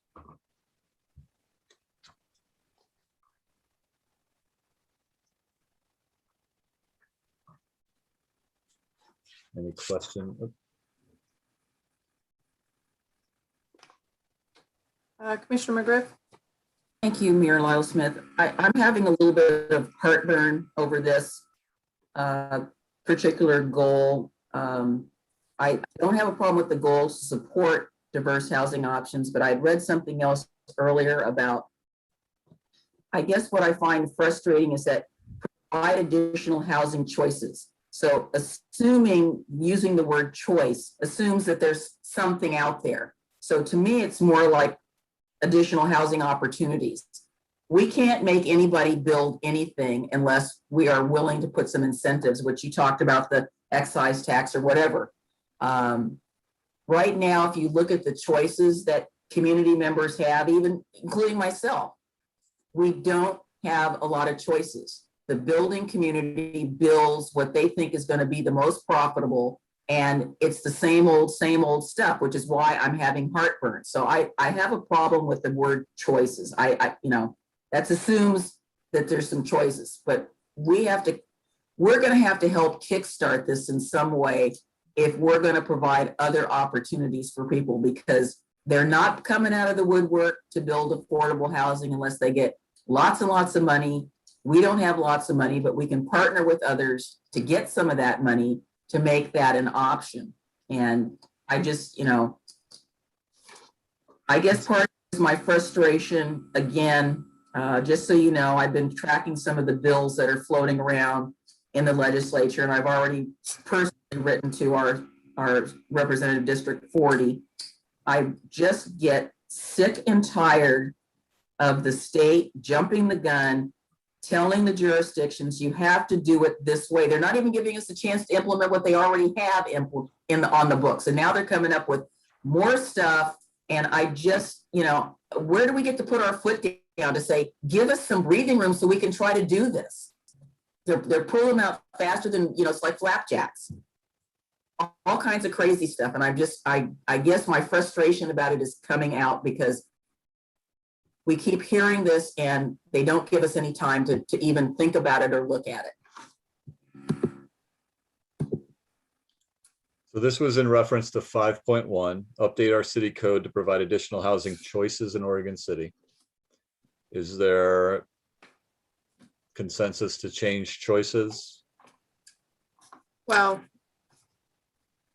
the reason that wording is there is because that's the wording that's coming from the state, and that item is essentially just the code amendments for the mandated regulations that are part of House Bill 2001 to make sure that our codes are not being a barrier to housing choices being built. It's not saying that developers are going to build them, but there are plenty of codes around the state that are acting as a barrier to some housing choices being even allowed in certain zones. And so I presume that's why, that's why that word is there. We've already gone through most of it. So I can't imagine that there's much left. And in that sense, I just don't like that word, Rachel. To have a choice assumes you have something to choose from. We don't have anything to choose from. So we're providing an opportunity to make that happen, not a choice. Okay. You're right. Yeah, we are not actually providing housing choices, but my question on that bullet is the public engagement piece. I know we always do public engagement, and I have no idea. But on this one, I believe we are implementing changes that we are mandated to make by the state of Oregon. And so I guess I do not want to pretend like we're seeking input from the community on areas where we have no choice to make adjustments. So I don't want to be giving lip service on this item if it really is that we're doing mandated items for House Bill 2001. So I see. I think the difficulty is that while it's a mandate from the state, you still need to amend your municipal code, which calls for a public engagement and public participation process.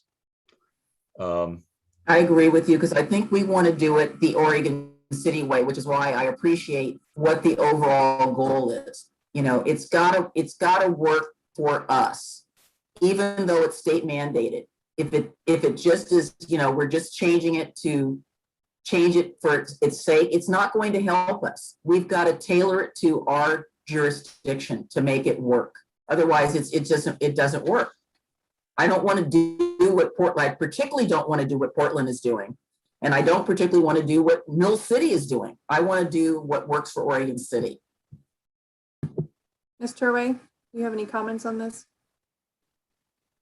I would just add that within the regulations, there is a little bit of leeway. There are certainly things that are required, but there is a little bit of interpretation. So there is a space for good public comments on this one.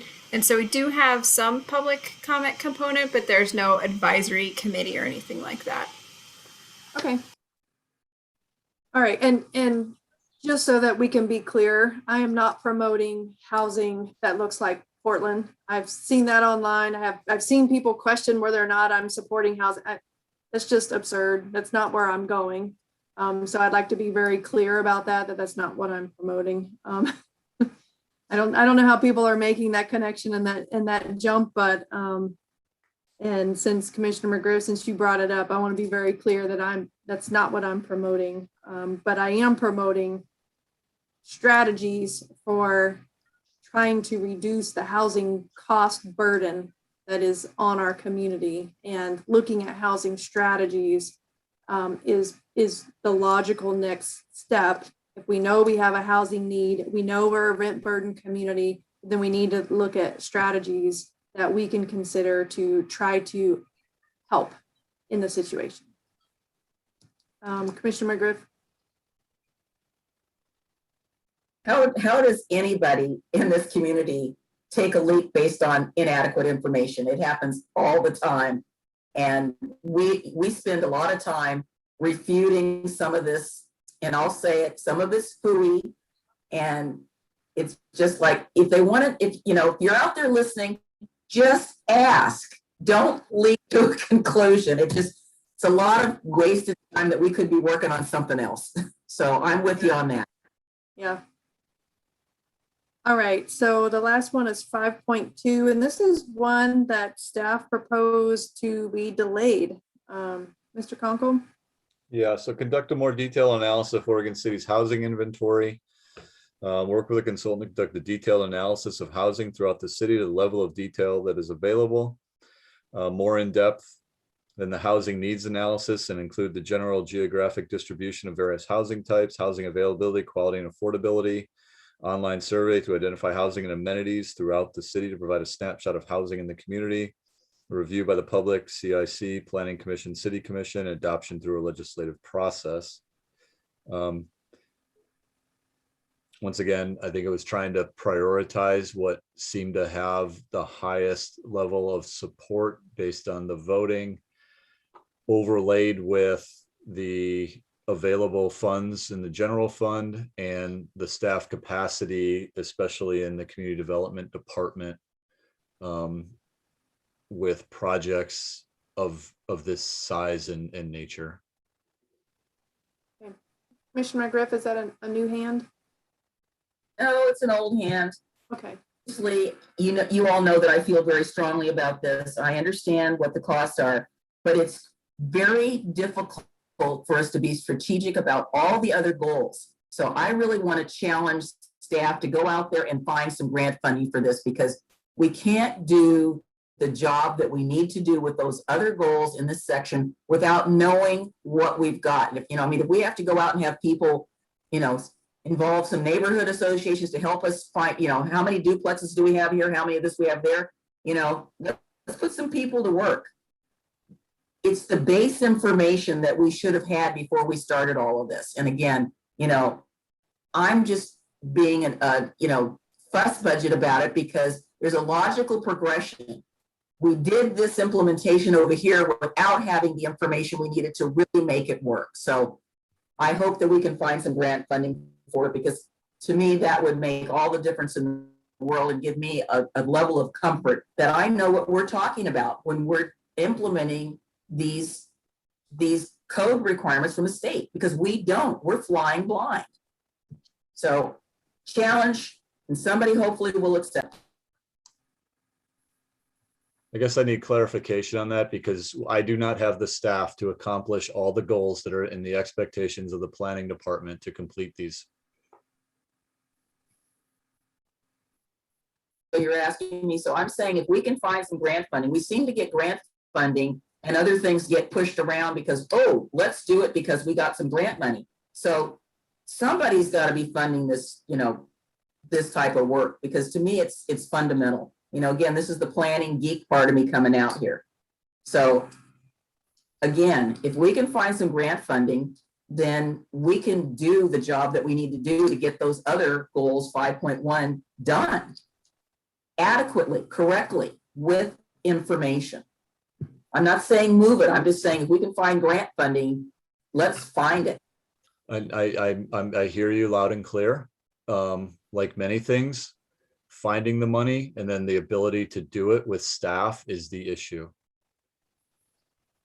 That's why there's one FTE on there, is that we, with the requests that are here and the existing workload and the staffing level of the planning department, we will not be able to deliver these.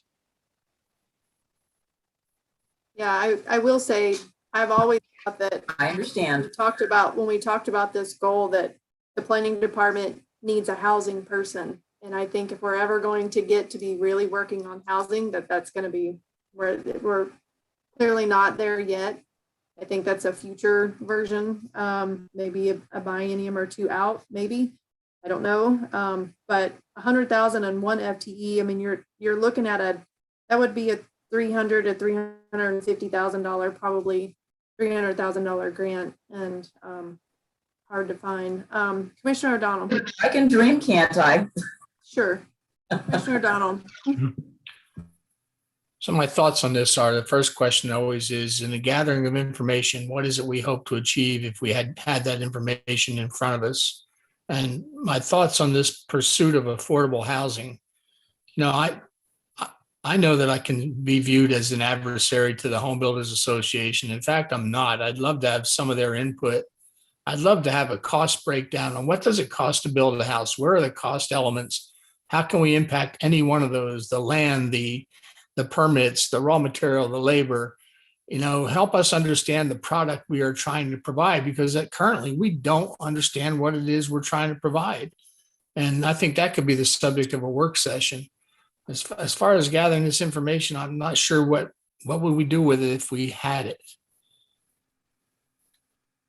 Do you want me to try to answer what I think we're going to do with it? Yes, please. My understanding is that we're trying to implement housing opportunities within our community. There are places, to be honest with you, in my opinion only, that is not appropriate for some of the housing types that we're talking about. We don't know where the appropriate places are. I have a good guess of where I think some of these things could go, because we have land available, property could be divided down, but I can't back that totally with information based on a housing needs inventory. I can only tell you what my gut is telling me about certain neighborhoods and certain areas where I think that there are major opportunities.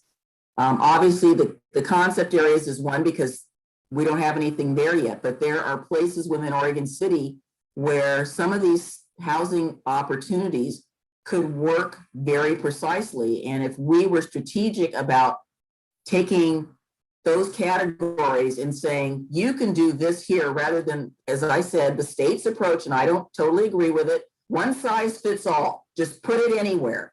It doesn't fit everywhere by virtue of the land or by virtue of constraints of the land. But there are other places it would be entirely perfect because we have the land available. So that's part of my, you know, again, we can talk about this offline about all my wonky, nerdy planning stuff that I've been thinking about this for.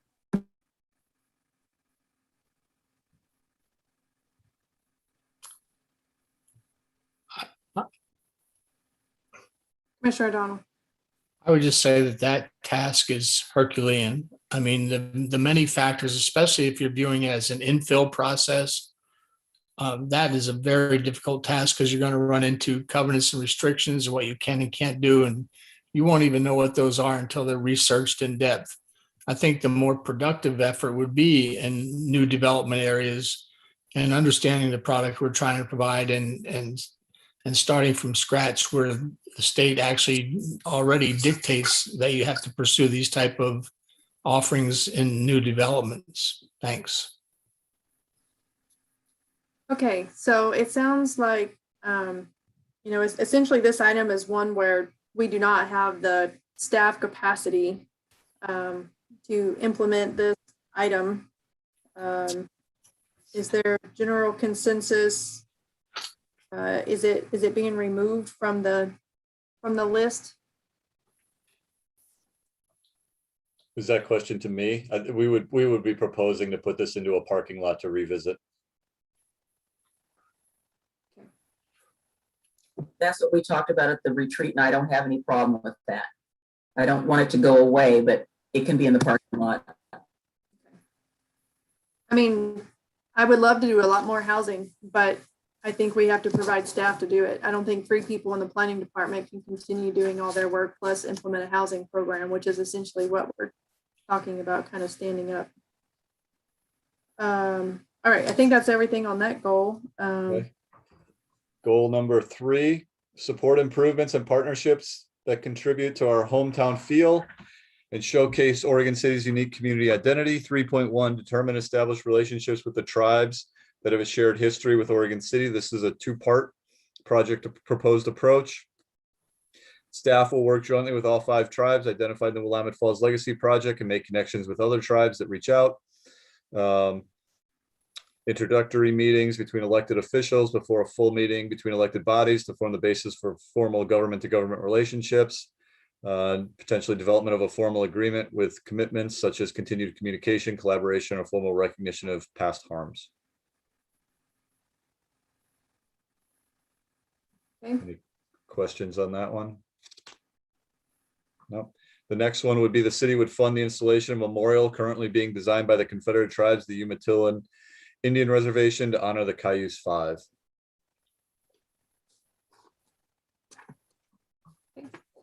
What number is that? It's the second part of 3.1. It's at the very bottom of the page. If you printed out the same version as me, sorry. It's 3.1, and then there's 2 sections to the proposed approach. It's on the screen as well.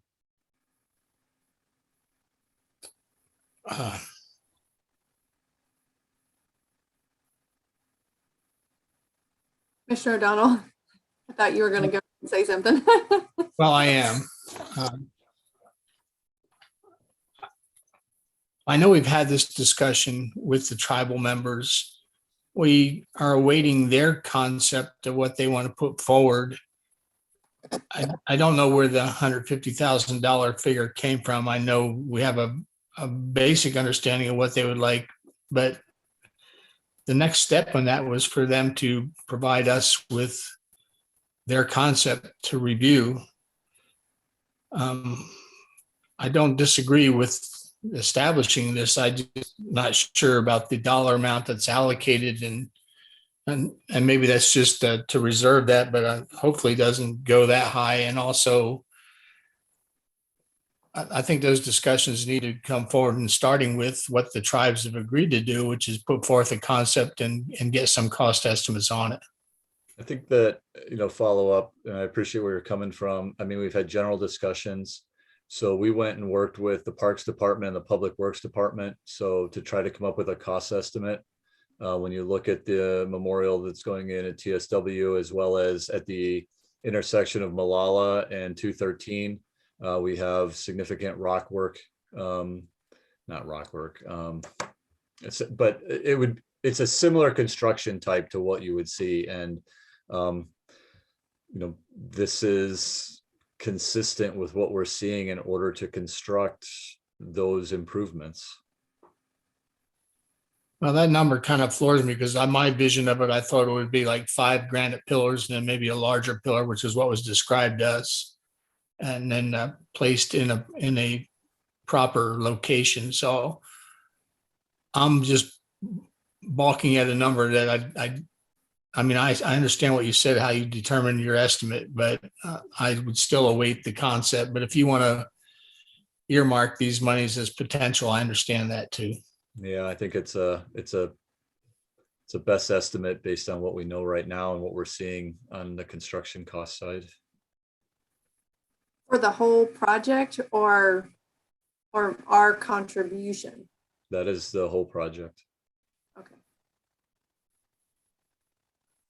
I just feel it'll be an open discussion with to be determined based on the input from the tribes and basically an RFP that says if you want to build this as designed, what's it going to cost? But I understand we're setting Certainly. aside money for that. Yep, certainly. I hope it's less. Yeah, me too. Commissioner McGriff? Mr. Conkle, are we going to get any pushback from the other tribes?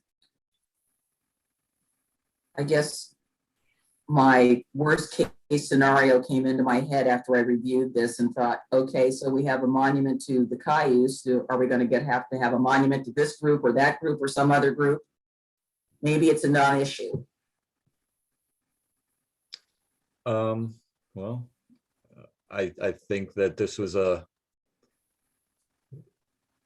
well documented and known event that has been talked about at previous times in the history of Oregon City with other leaders. I guess if there are other tribes that when we engage and there are other asks that we consider them. At this point, this is the only one that I'm aware of. I guess I'm not sure how to answer that. I would hope that this is something that we can build relationships upon rather than seeing it as a detriment or to any other particular tribe, because it's certainly not meant that way. Yeah, Commissioner Smith? I would agree on that, and I would say that we should be open to any conversation or any discussion about that. I think one of the issues that I think that's going to come up as maybe a conversation is the location. Like, where is this going to be? And that could, be part of the conversation about where it's the most appropriate to place this based on partnerships that we have. But I think this is such a prevalent piece of history in this town that needs to be addressed, and clearly it's not the only one. And I think that we also need to acknowledge the fact that if there are other needs or honors that need to be made somehow or reference to, then we should be aware of those as well. But this has been one that's been ongoing multiple decades and decades and decades, and so I think we just need to be open to the dialogue. But I hope it is I hope it is a help into this discussion that we're going to have, and we continue to have with all the tribes about this city, and the need to be able to tell all of these stories, and that's a delicate balance. Commissioner O'Donnell? Yeah, my sense of the outcome of this is, and this is from talking to multiple tribes and tribal members, is, this is an event that occurred 250 miles from here, but the event itself, the trial occurred here because Oregon City was the seat of government for the territory. But I think it would serve us well in our relations with all of the Native Americans to pursue this. I honestly feel that their view would be the honoring of one would be the honoring of all. And it doesn't trouble me a bit to pursue it. I just want to see what the final cost will be. Thanks. Right. All right. So it sounds like a good conversation. Sounds like we get a good amount of money just earmarked for the future and whatever comes out of it. Okay. Where are we at? 3.5. Enhance partnerships with agencies and organizations to promote Oregon City's resources, opportunities, and events. Staff will establish a 6 to 8 week training program on the business of tourism and organizational and professional development for nonprofit and for-profit businesses.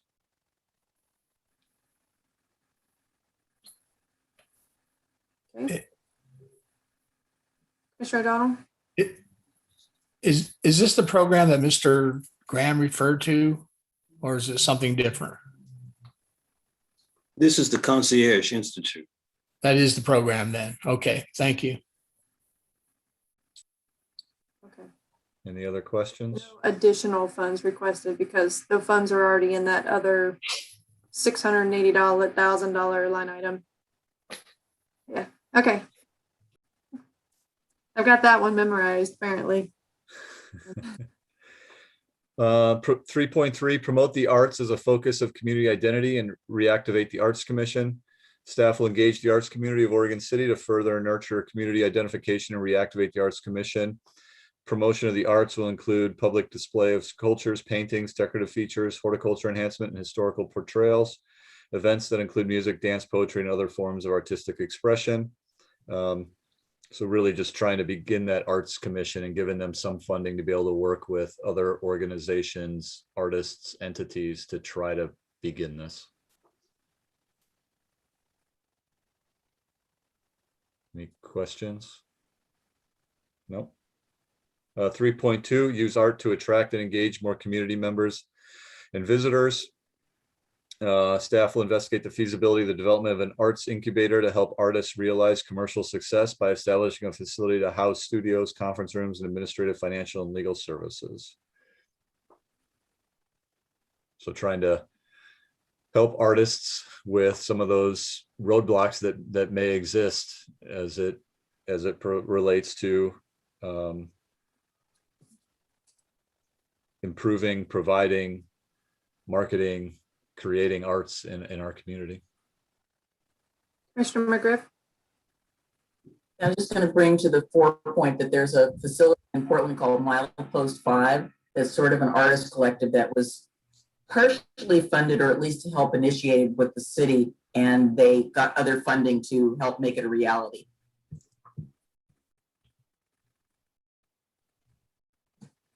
Okay. That's my only comment on this is I feel like this is really arts heavy, and I'm not against that at all. I support that. I think there's other ways to contribute to our hometown feel. I know someone mentioned to me like community gardens, you know, of that neighborhood connectivity piece. So I would love for us to continue brainstorming or thinking about other ways. I think these were the ideas that were top of mind that we came up with, but I think there's others that to make it a little bit more well-rounded. And I don't know if Kendall or his group have ever considered community gardens. It has that very close connection community feel when people come together to work on that. And I think there's an interest here, but I know that's kind of out of the blue, just bringing it up, but I just wanted to mention it while we were on it. Commissioner McGriff? No, it's not out of the blue. I also wrote it down on my sheet, so thank you. You know, we have these little bits and pieces of land, and I think about the one that's is it on Central Point Road or is it on South End Road? There's this little wedge of land, and it's a fantastic community garden. I went by it day before yesterday, and they were already out there just going to town on it. So I think that's something that we ought to help promote, particularly in the fact that the college was trying to cut back on theirs, but I think there's a need for that. And again, it's a thing, as you said, Rachel, it brings community members together. And I think we've got little pieces of land that we could do something with, and a community garden would be awesome. So are we changing this, or are we just noting ideas? Well, I don't know if associated with that in order to where it needs a line item or something, or if it's something that we can propose to, you know, Kendall to think about, or the city to think about and look into and come back to us or something. I know I kind of springing it on you as far as this conversation, but well, what about if we say promote the arts and other opportunities as a focus for community identity? Or something, or add that somewhere.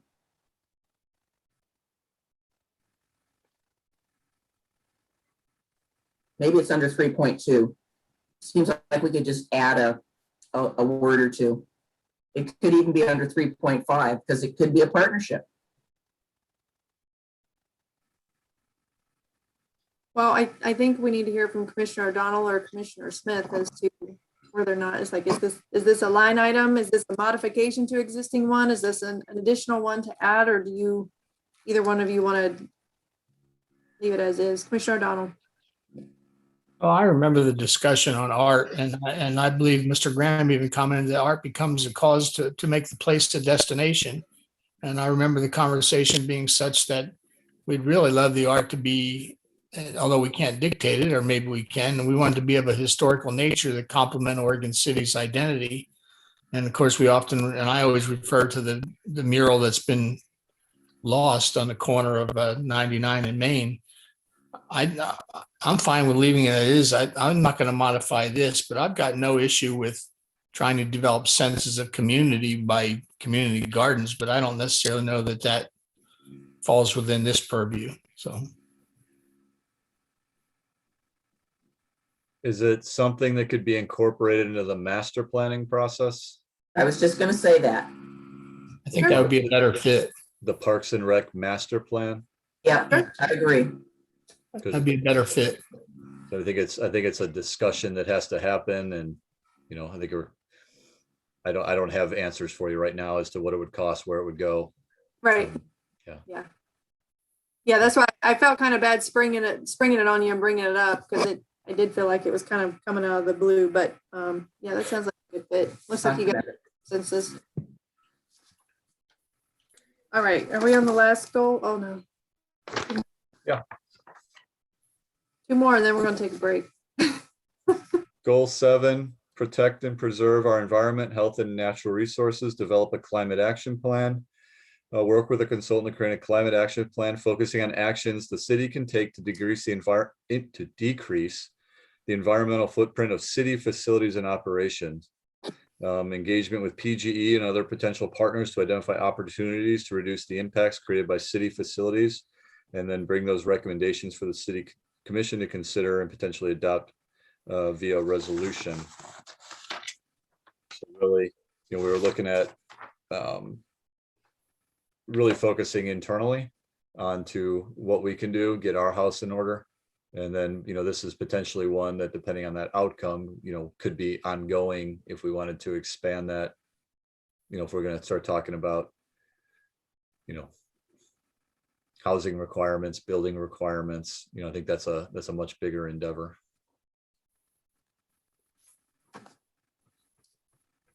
Any questions? Questions?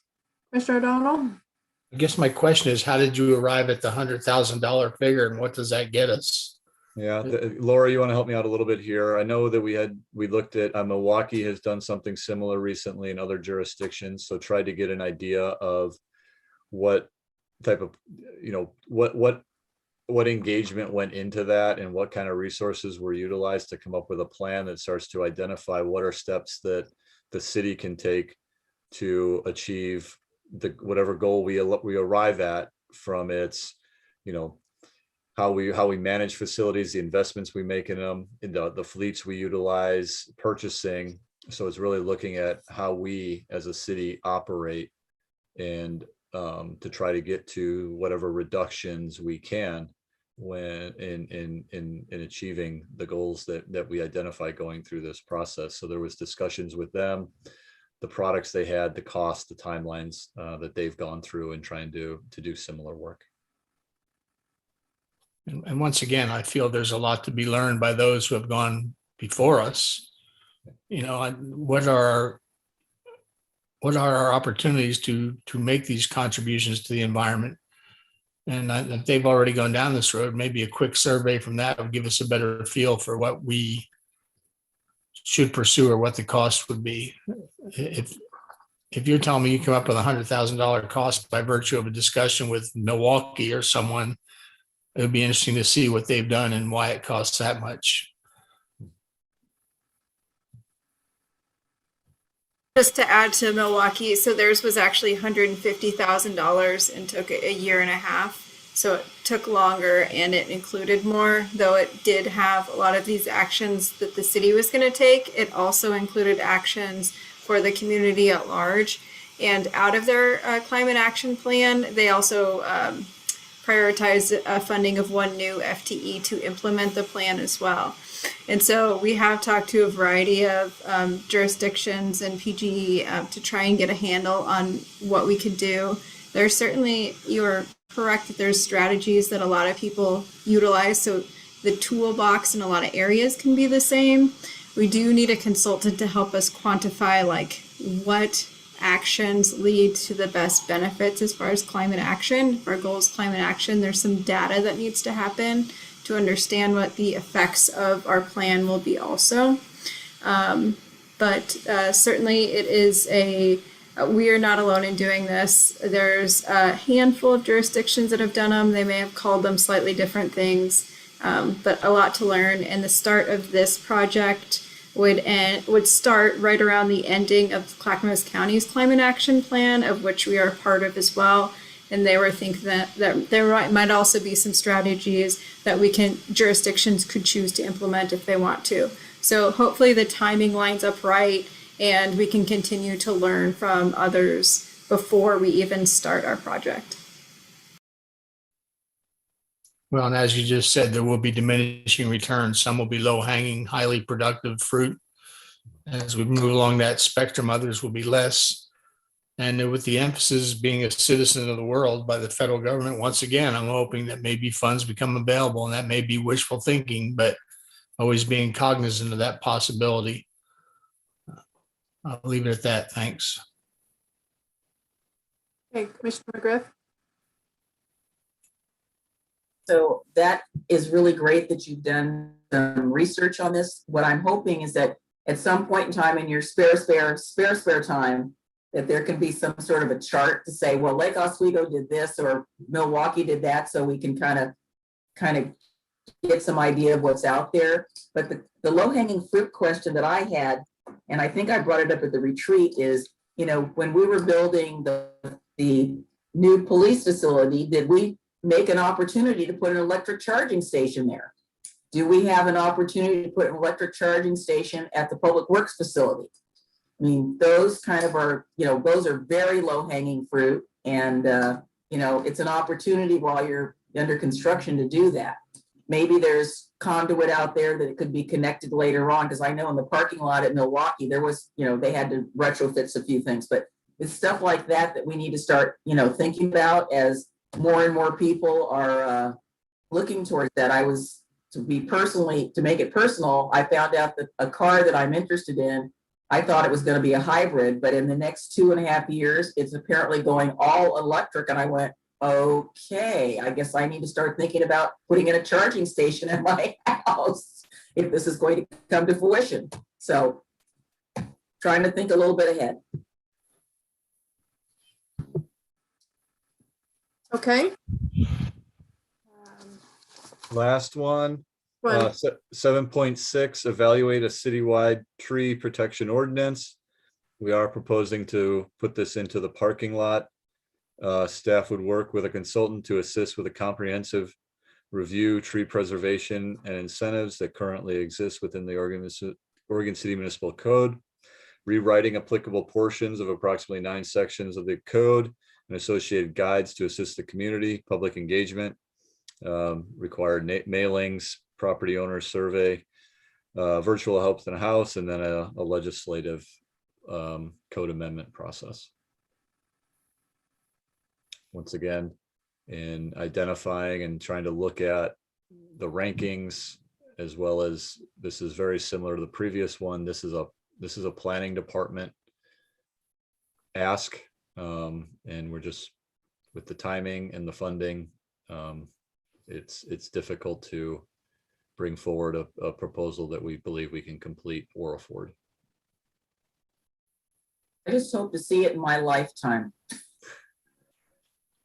So I'm fine with the proposal. It sounds like to move it to the parking lot or off. I don't know if it's parking lot or off. To me, parking lot means it is not going to be in your 2-year biennium goals booklet. Okay. So if somebody laid $1 million on us to do that, we could move it up. We certainly could, and a couple other things. Right.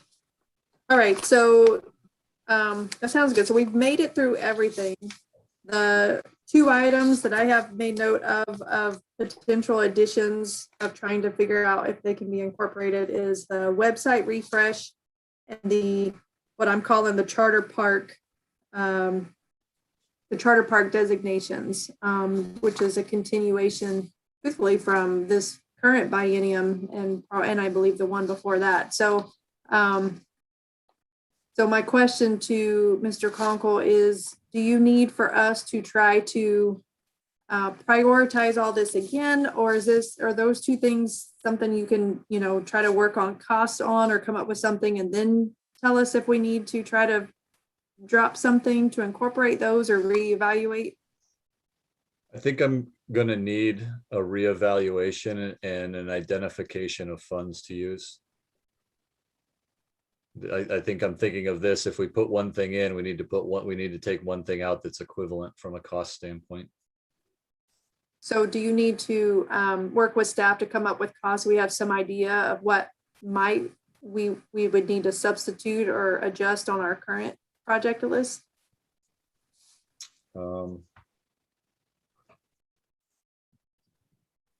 Yes, Matt, did we have a discussion about website update in the initial asks? Yeah, I don't recall that, Tony. Okay. Yeah, we would need time then. And it could be that this comes back in the budget discussion, maybe. Right. Yeah, I think that may be appropriate. I see a head nod from Commissioner O'Donnell. Any other general consistent thoughts on that? I think it's okay. I just, like I said, I want that one word changed to opportunity. And did either Chief Band or Mr. Lewis answer my question about the charging stations? As to whether or not they were considered as part of the development of the two buildings? I couldn't text quick enough. So yes, it was considered for the public works facility. If you remember, our parking for public parking is very, very limited. I think we've got 4 spaces, so we would have had to dedicate one of those. And then the employee parking is also very limited, and much of it we're not necessarily reconfiguring. But we have a lot of parking either inside the building or adjacent to the building. So there is potential for a future build of some kind of a electric charging facility. And to me, this one is relatively new. It's not that the idea is new. I'm not saying that. I'm just saying from policy direction, the interest in seeing more electric vehicles, that's new. I think that's appropriate, and I'm interested in it. Lots of public agencies and lots of jurisdictions have made that a priority. And so if that's the direction the commission wants to go, I think we've got options at the public works facility in the future. If we can get funding from PGE, let's go for it. But thank you, John. Chief Band? Yeah, I remember a little bit of conversation about it.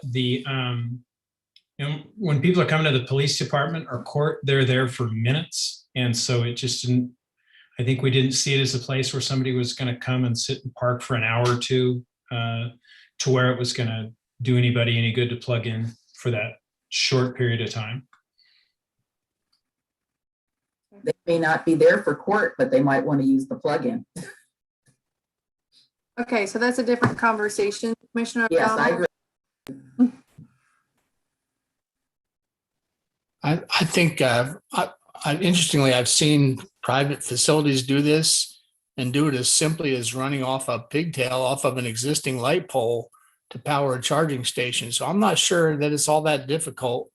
So I think that's something we could investigate. I would also say that in this infrastructure bill, which is in Congress, that was one of the very things that was defined as a goal of putting in charging stations. So again, let's see how that plays out.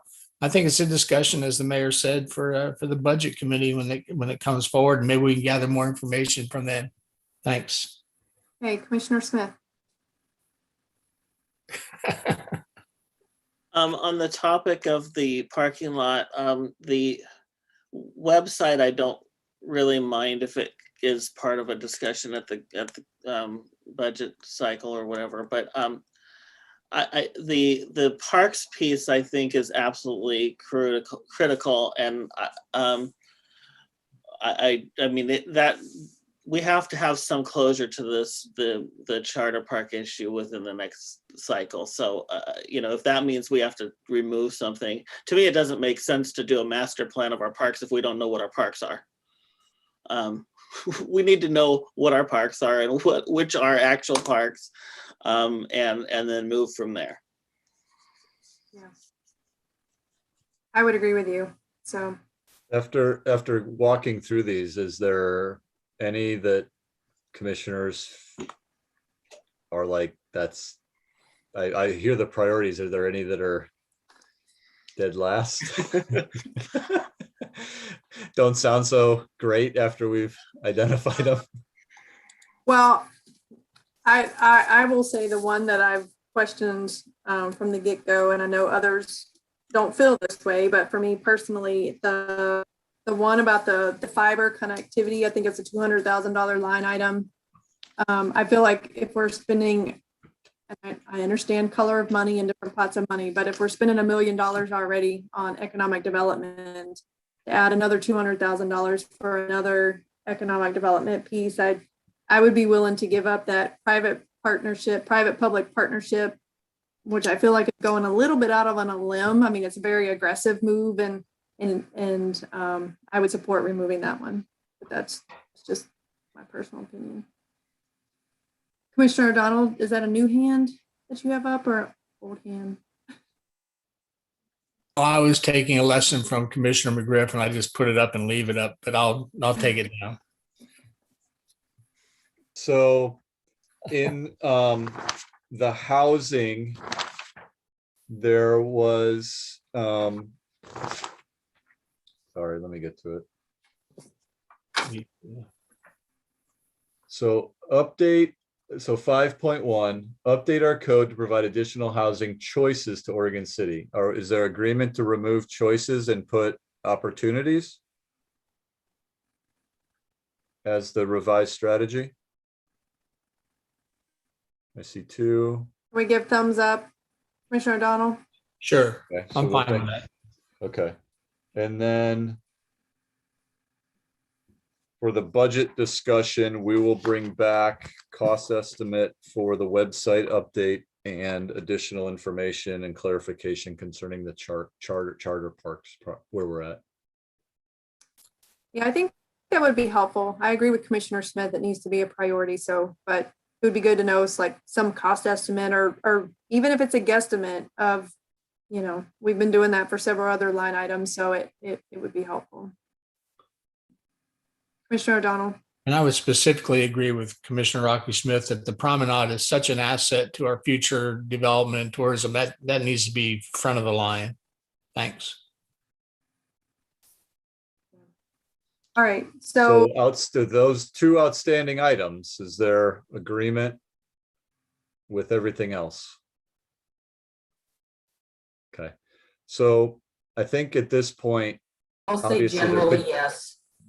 there could potentially be changes, so we won't bring this back, the goals back for adoption until we're through the budget process.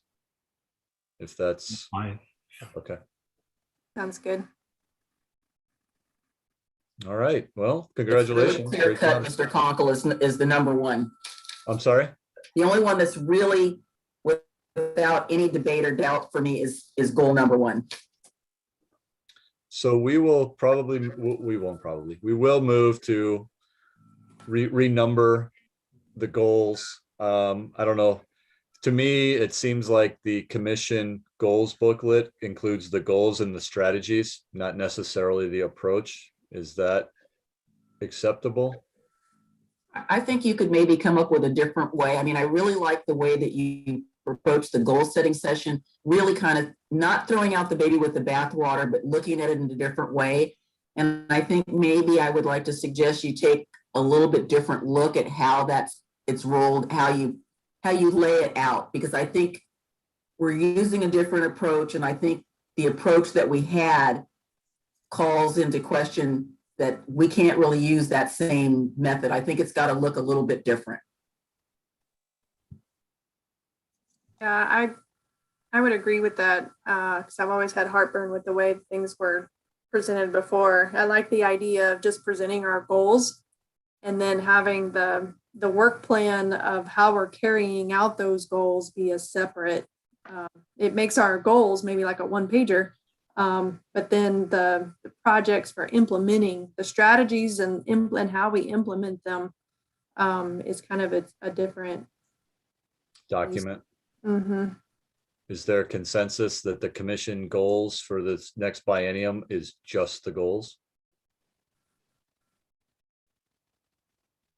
I think you may need a little bit of detail, Mayor Lyle Smith. I think the community is going to go, okay, so we're talking about, promote diversity, equity, inclusion. There could be some little bullet points to say Sure. specific project, but just something to give a little more depth to it. Yeah, they're going to be like a 2-sentence. Sure. Commissioner Smith, you had your hand up.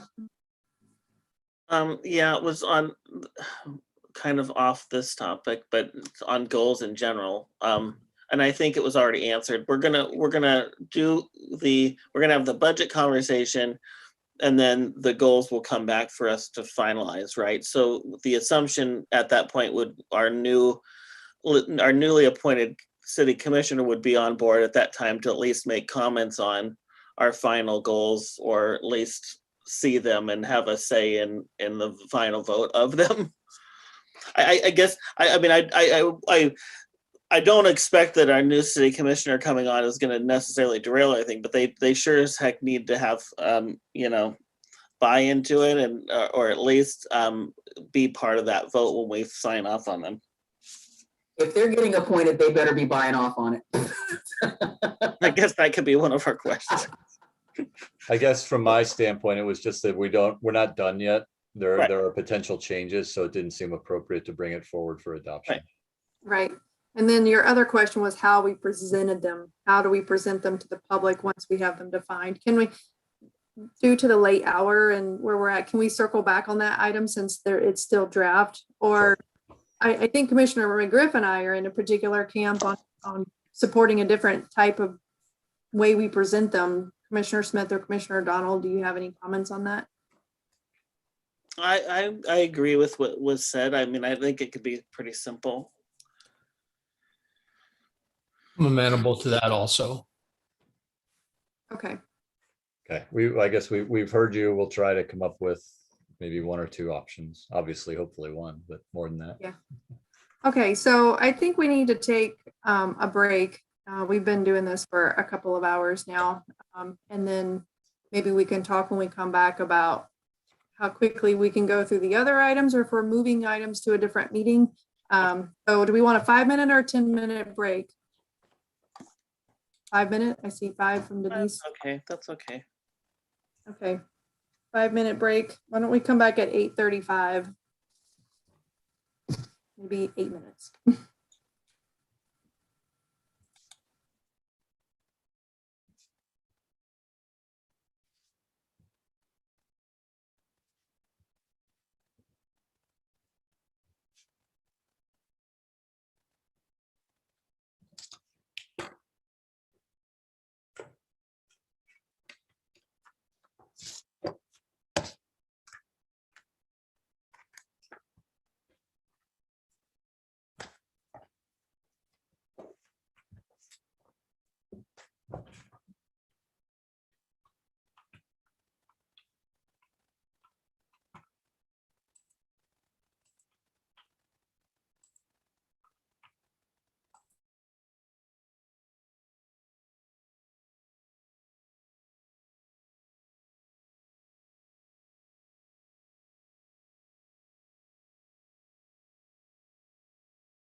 All right. Well, it looks like we have everybody.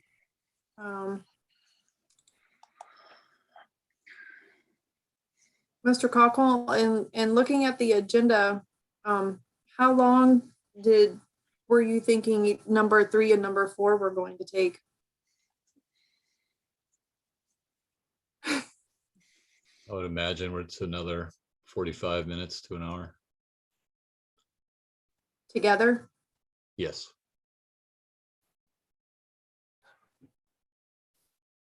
I guess if Go ahead. commissioners have had a chance to review it, or do we know right now if there are significant questions on one or the other? Maybe we could do one quicker and delay the other.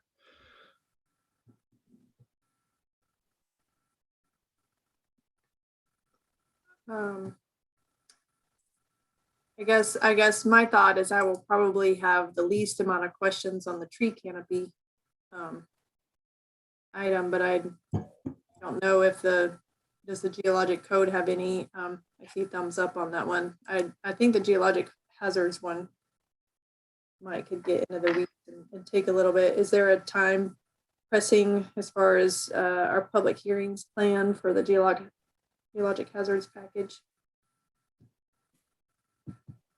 John, was this scheduled?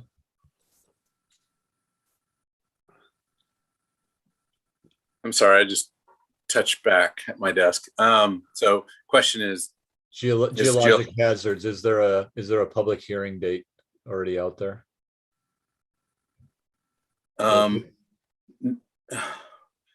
recollection is not yet, but it's with all the code change packages. So it's the last of 3 packages. I think we've continued this to, it's at the next, I think it's the first meeting in May. Laura, can you help me with that? I don't quite remember. I think it's the second meeting because we have the appeals on the first meeting in May. No, that's right. I think we got bumped. So Josh has been patiently waiting on, so I guess there's that. But I didn't hear the rest of the conversations. So we'd like to get it on. I don't think we're going to get through both tonight. So if we were to delay this, does that impact any hearing schedules? And it does. It doesn't sound like it does. Okay, it doesn't sound like it does, and I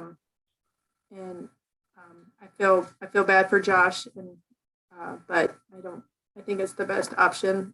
Commissioner McGriff, do you have a comment?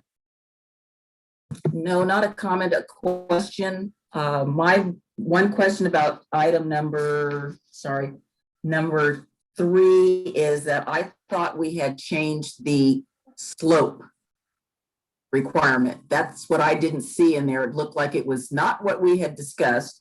And then so we're not answering any questions. Yeah, we're not answering any questions. If you have questions, follow up with Mr. Lewis between now and the next time this gets rescheduled. I don't even want to start down that road of talking about what's in the code package, because yeah.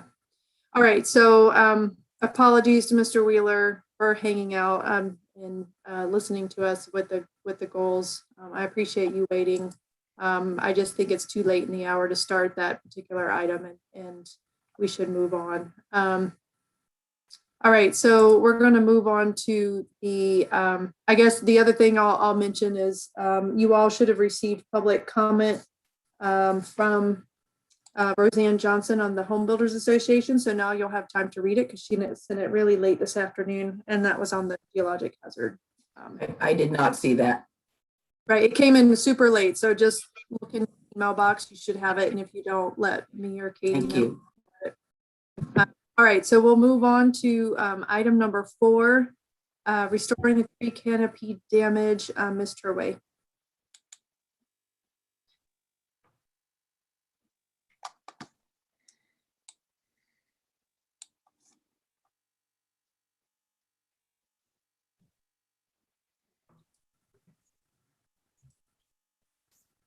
You're on mute, Laura.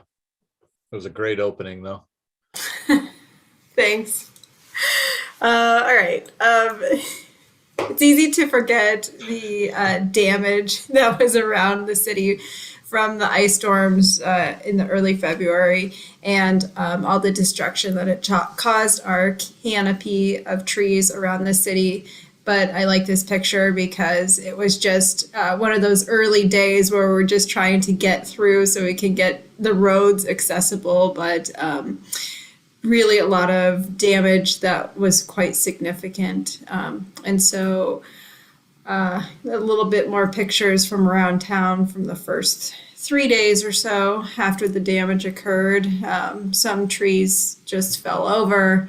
A lot had a lot of limb breakage and damage. So it's a little bit unclear still to this day, we'll get into, about the extent of damage around the city as a whole, but generally a combination of full failure and then partial failures as well. And some partial failures that may lead to more full failures in the future.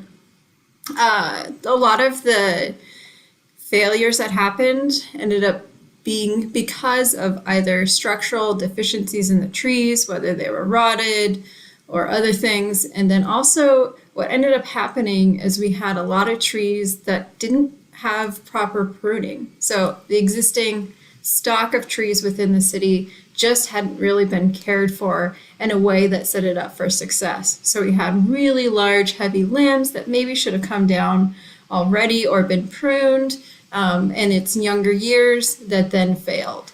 And so we saw a combination of both of them. And so that made us realize that we need to not just recover by planting new trees, but we should really pay attention to maintenance of the other existing trees we have, so that when future ice storms come and things happen, that we have less damage. So tree removal. The question is, do you need a permit to remove a tree? And do you need to replace a tree when you remove a tree? And the answer is varied. A typical single-family house on private property generally does not have to get permission to remove a tree, and they generally do not have to replace that tree either. Although if they're in overlay districts or they're commercial properties or other different variations of street trees, so they're not on private property, they're in that planter strip between the road and the sidewalk, or they're designated as a heritage tree, then you likely do need replacement. And the replacement is not just the cost of replanting the tree, it also includes the process for determining what the replacement is. Perhaps there's an environmental review process, and then there's fees for going through that process and times associated with going through that process as well. And so all in all, the street tree removal and replacement process is free, and there's no charge from the city to process that, but it does require replacement. Those approvals happen really, really quick. But for example, if you're on a steep hillside and you want to remove all the trees on the hillside, that is going to be a much more expensive process, and the answer may be no, because we have code protecting those hillsides in the first place. So the price of the process and what that process is may include public comment or not, depending on what your situation is. So with that background in mind, after all the destruction, we delayed permitting requirements. We asked the community to self-report how many trees they had removed or had fallen over. And then we processed permits if someone wanted to submit a permit. But in general, we just have been asking the community to tell us what is out there so we can get a handle on how bad the tree damage is, and have held off on all enforcement. Enforcement can be kind of tricky with some of this because it's difficult to tell when a tree was removed and exactly if it was damaged solely from the storm or if it was just cut at a time when there was a storm but was not actually damaged. From the self-reporting, we had, as of March 31st, we had 64 submissions from community members. So on those 64 different properties, we identified 124 trees that had been removed or had fallen over, either one, and only 33 of those being street trees. So we can drive around the city and get a fairly decent handle on street trees and how many of those have been damaged. But it really is more challenging to get a handle on those on private property because you're not allowed on private property. And we don't have really good documentation of the city's existing tree canopy as of today. So I'm going to ask you a couple of questions. There's really two big ones. The first big one is, should the commission want to waive or alter the permitting and replanting process? I talked about how really it's still unknown how many trees were damaged or hurt through the storm, though we can look out the window and see that it was a lot.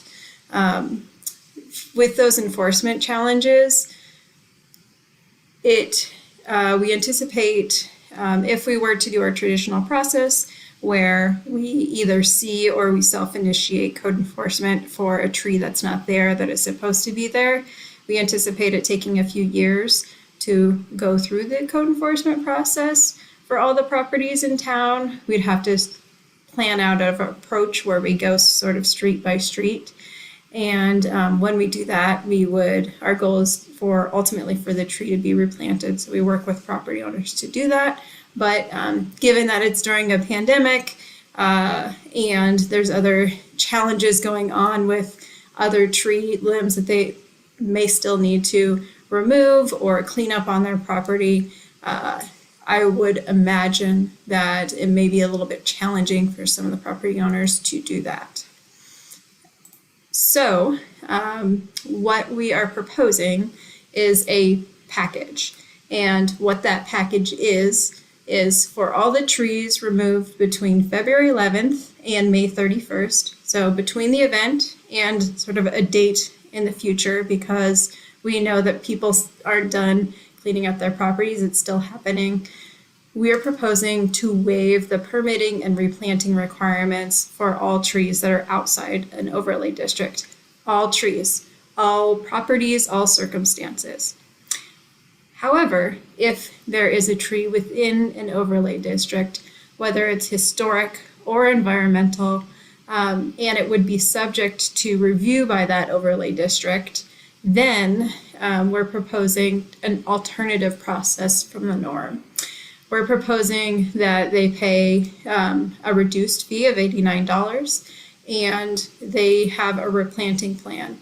And because of our overlay districts, some are good at identifying what the replacement ought to be. In this table on the screen is our replacement for trees removed in the Natural Resource Overlay District, but no other overlay district actually says what needs to be replanted. It's more of like we'll work together to try and figure out what makes sense. And so what we are proposing to do is a streamlined process at a reduced fee, and everybody has the same mitigation plantings. And so everyone would use this table to plant the number of trees that are needed based on the size of the tree that was removed, if you are subject to those overlay district reviews. We do want to reserve the right for extreme cases to not go through this because there are places where if you do remove all the trees on a hillside, that's just, it can be quite detrimental. And so we want to go through a public process and get geotechs out there to take a look at it in a more methodical way. Okay, so that's the first part of the proposal, which is basically waiving permitting and fees for most properties, and then the alternative process for those that would be subject to overlay district review. And then the other part is to address, back last year, we adopted a resolution for the city removal of significant trees. So if the city were to initiate removal of a tree that qualified as a heritage tree, we're subject to a series of policies. And that includes public notice and those sorts of things. So what we want to do is we want to do group permitting for those, because there was a lot of trees in parks, or there was a number of trees that Public Works removed as well. So we want to do group permitting for that, but rather than post each site where the tree was removed, we would like to use a website to do that posting. And that actually is part of the streamlined process for the cheaper public version as well. We're not going to notice a tree that has been removed. We'll do one central spot. And if you want to see if a tree that was removed is getting mitigated and what that mitigation is, and make sure they read the table correctly, then you can go to that one spot. So other than removing regulations, the other thing we really want to do is actually encourage people to replant and to maintain their existing trees. And we want to do that using $200,000 of our tree mitigation fund. That fund is paid for when development removes a tree and then they have to replant a number of trees and they don't have places to do it on site. So I'm going to flip back. This is a different table because we have different schedules for tree mitigation based on when you're removing it. But for example, if you remove a tree that's 25 to 30 inches in caliper, then you're going to have to replant 7 trees and 18 shrubs. Well, you may not have a spot on your property for 7 trees. So you plant what you can on site, and then there's a ranked process. If you can't replant it, you sort of go through the next step. And at the end of that, there is an opportunity to just pay the city money. City uses the money to fund our Friends of Trees. And with that, we fund the Friends of Trees, and we use Friends of Trees to actually replant trees at the same rate that you paid us. So you get 1 tree out for about the same cost that you gave us for a tree. Just a couple more pictures of some of the storm damage. And then the tree mitigation funds, the $200,000 is our proposal. The one thing I want to talk about with the $200,000 is that that nearly clears out the tree mitigation budget. It's a dedicated fund. And so we sort of keep it over the years. So we want to propose to use a majority of that. We're saving some to make sure that we're funding Friends of Trees program within the biennium, but we're nearly taking all of that money. So just to be clear. But the money is really earmarked for both tree plantings and tree care, or education anyway. So it is going to its intended use. I put together a proposal of what to do with $200,000, which was actually quite fun. What we did is we did a variety of programs, and so the commission, I'm looking for direction if this makes sense. There's a lot of different things here. We could certainly narrow it down and not do so many different things, but the idea is for the planning department to administer this program, or we'll see if John's got any people left to help us as well. But I should have probably asked him before I said that on camera. So with this proposal, what we want to do is do a mailer to all property owners and residents and let them know that we have a program for them to replant the trees, as well as encourage them to self-report any trees that fell during the storm. I anticipate us having a problem in a couple years when we get a code enforcement for a tree that's not there, that's supposed to be there, and they say, well, it was removed in the storm. We really have no idea if it was removed in the storm or not, and there's no way for us to tell. This proposal would capitalize on our relationship with Friends of Trees for the tree planting, and I think that is one of the strongest parts about this proposal, and I will tell you why. Because with that relationship with Friends of Trees, they know the tree species to plant in Oregon City. They obviously use our list, but it's more specific than that. There's certain species that grow a little bit less well in the soil in McLaughlin than they do in other places of the city. And because they've been planting there, they're aware of these things. But also, they do go door to door and do a lot of the work for us to identify community members to participate. And it's a community activity to plant and to care for trees. And then after that, it's finalized out. So we know that the tree actually gets planted in the right spot correctly with the right species. And that is valuable for us because it helps us save a lot of staff time, and it helps the community learn more about trees as well. So there is $140,000 for about 400 trees. The idea was to open up those spots to the people who have self-reported that there's a tree missing, to see if they would like one. If they do want one, the city is not shouldering the cost of 100% of the trees. We have found in the past that property owners maintain their trees better if they pay a nominal amount for them. So they would continue at our current ratio where they would pay $35 for the tree. And that would get it delivered and planted, and also that continued care over the next year for that tree as well.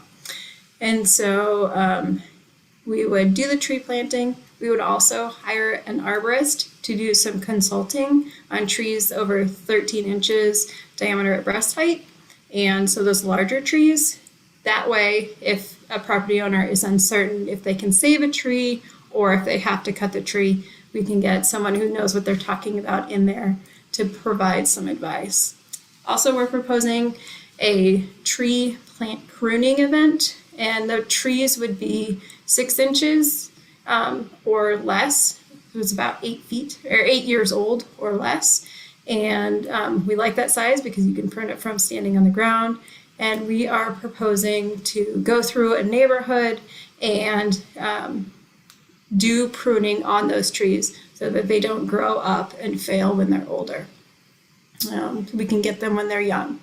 And then also leave literature for the property owners so that they can prune it as well. The program allows the property owner to opt out if they want to. The next one is also a pruning workshop though. So we intend to ideally go to Park Place Neighborhood Association because there is less tree planting events there. It's a little bit harder to tell the right of way and other issues that we don't run into with planter strips in other neighborhoods. And so we like to do a tree pruning event there where we can teach the community how to do proper pruning. And so we would also talk about a few other things and then provide the opportunity for community members to actually prune some of the trees. And speaking of pruning, we do have a lot of large trees that have hangers or branches that are perhaps hanging over either the right-of-way or the property it's too large to get by hand. And so there could be an option for us to fund, getting bucket trucks up and whatever they need to help, or climbers to help get pruning on these large trees. The urban forestry programming is really, think of like a school education program. It could be in a school, it could be an association with parks or something else, where we teach kids about how trees grow and general environmental health and how that affects the watershed and things like that. Next option is tree giveaway. So that's basically a coupon for a free tree. They can plant that anywhere on their property. I would note that the tree planting at the top, the 400 trees, is really only trees in the right-of-way or really close to the right-of-way. We don't use the program to go to the back of people's property. There's a variety of challenges, both access and others.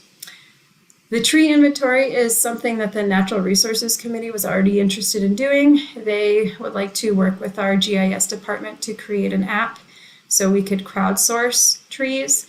What we've kind of been dancing around a little bit is that we don't have a city arborist, and with rewriting the tree code that you guys talked about earlier tonight, it's really starting to talk about an urban forestry program or having a handle on what resources we have for trees in the city. And so this tree inventory would be something that we would use the money to promote the tree inventory, so that encouraging the community members to take pictures and answer a couple of questions about their trees, so we know what the resources we have before we make decisions on it. And the last one we're proposing is stump grinding, just a little bit of money so it won't get us too far. but it's an option. The commission could also pay for some tree removal, but we're not quite recommending that. So with that, I just wanted to see if that approach looks fine. Do you want to change the amounts, not do some of those programs? Just looking for a city commission direction on that. And any questions?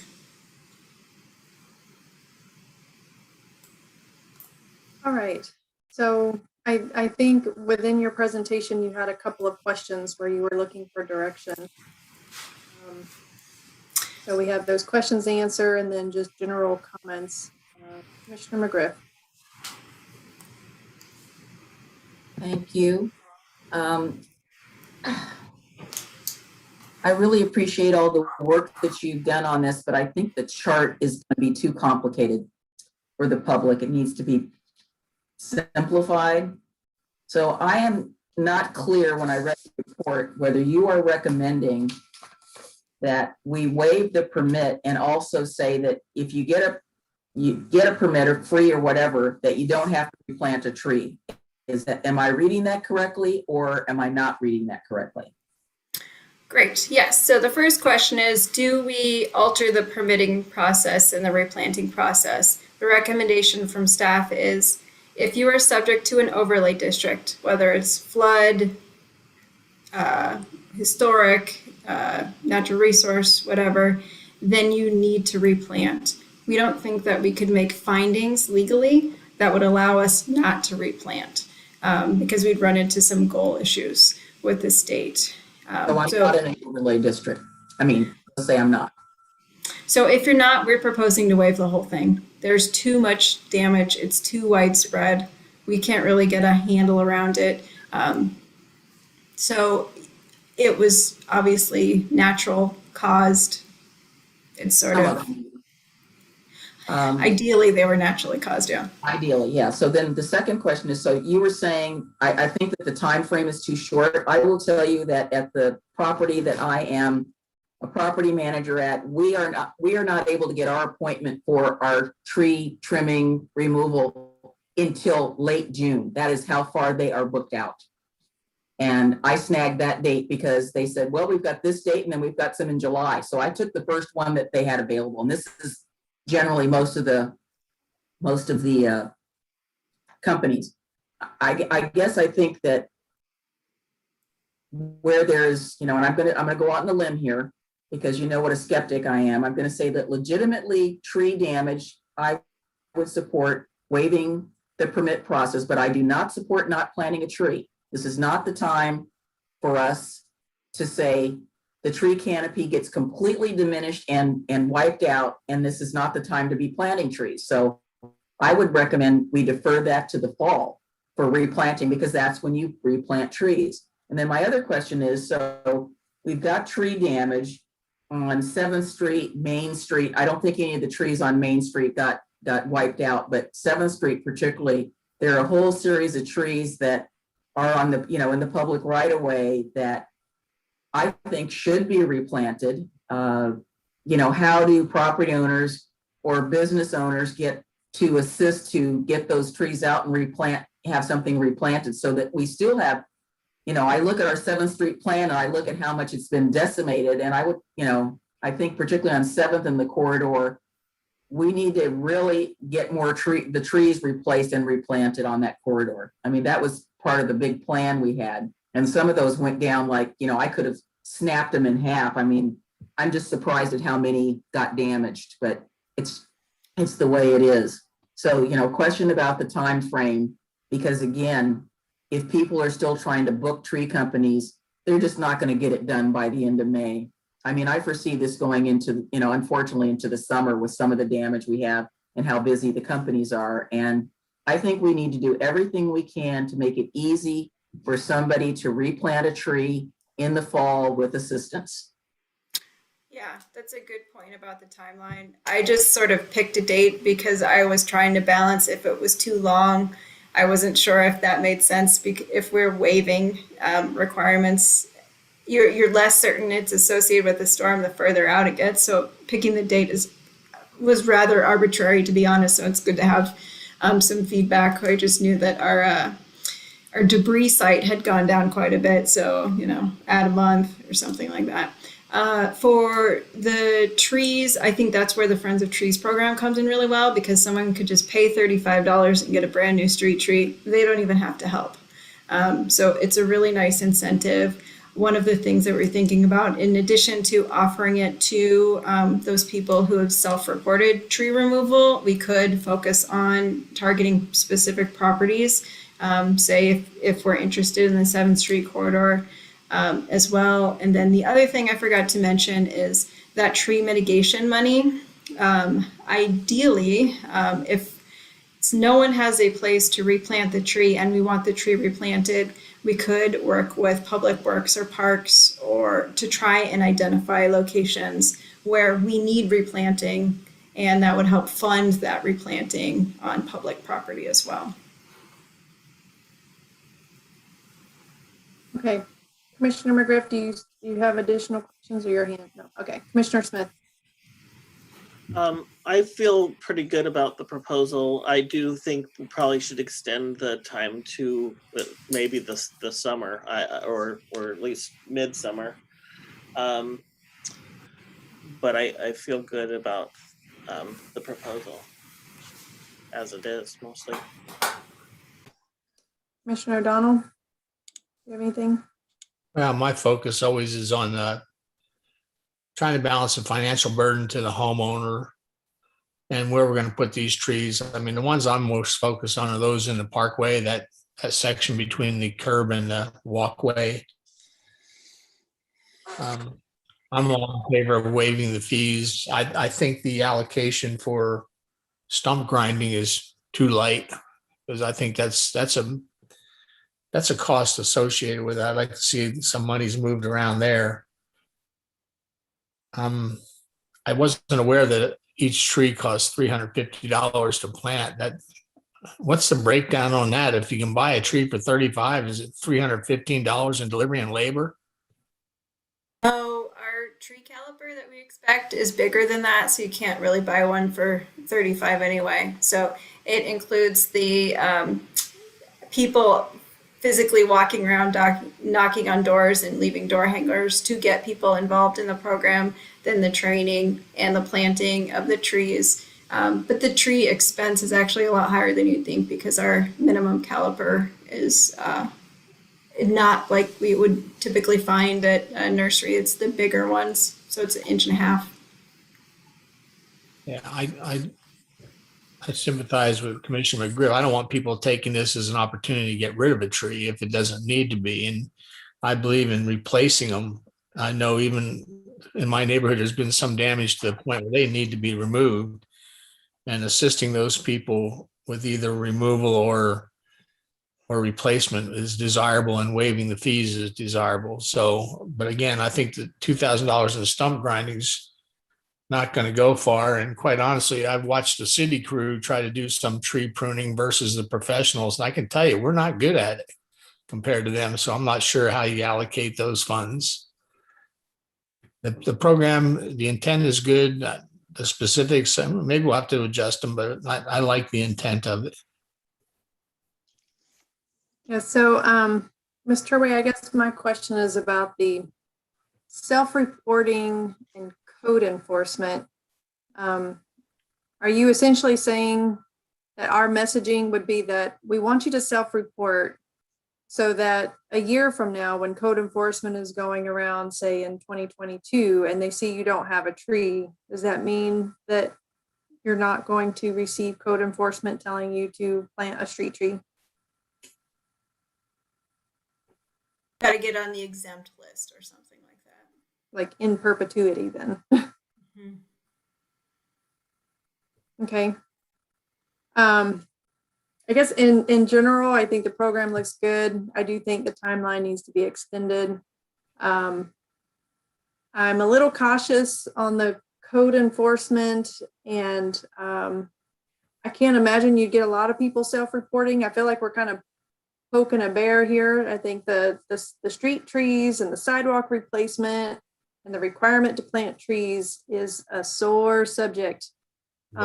and it's a very sore subject. So I'm a little sensitive to the mailer that you would send out and the wording on that of,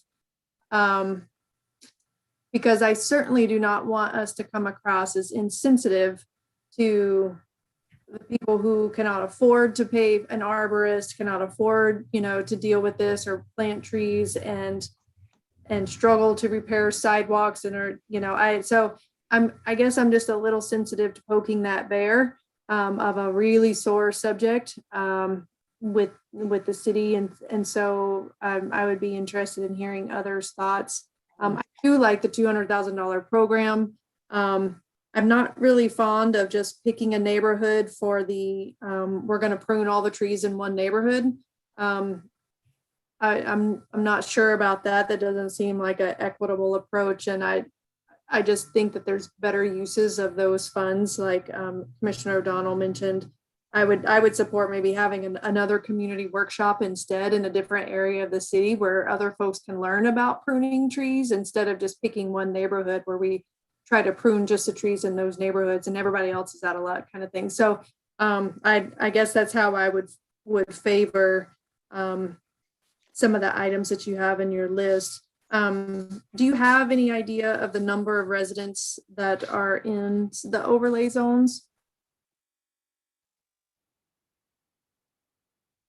I think, though, there is a minimum threshold where you have to remove so many trees depending on which overlay district you're in before you need overlay district review. So though there are a lot of properties within overlay districts, it's unclear how much tree removal, if that triggered an overlay district review.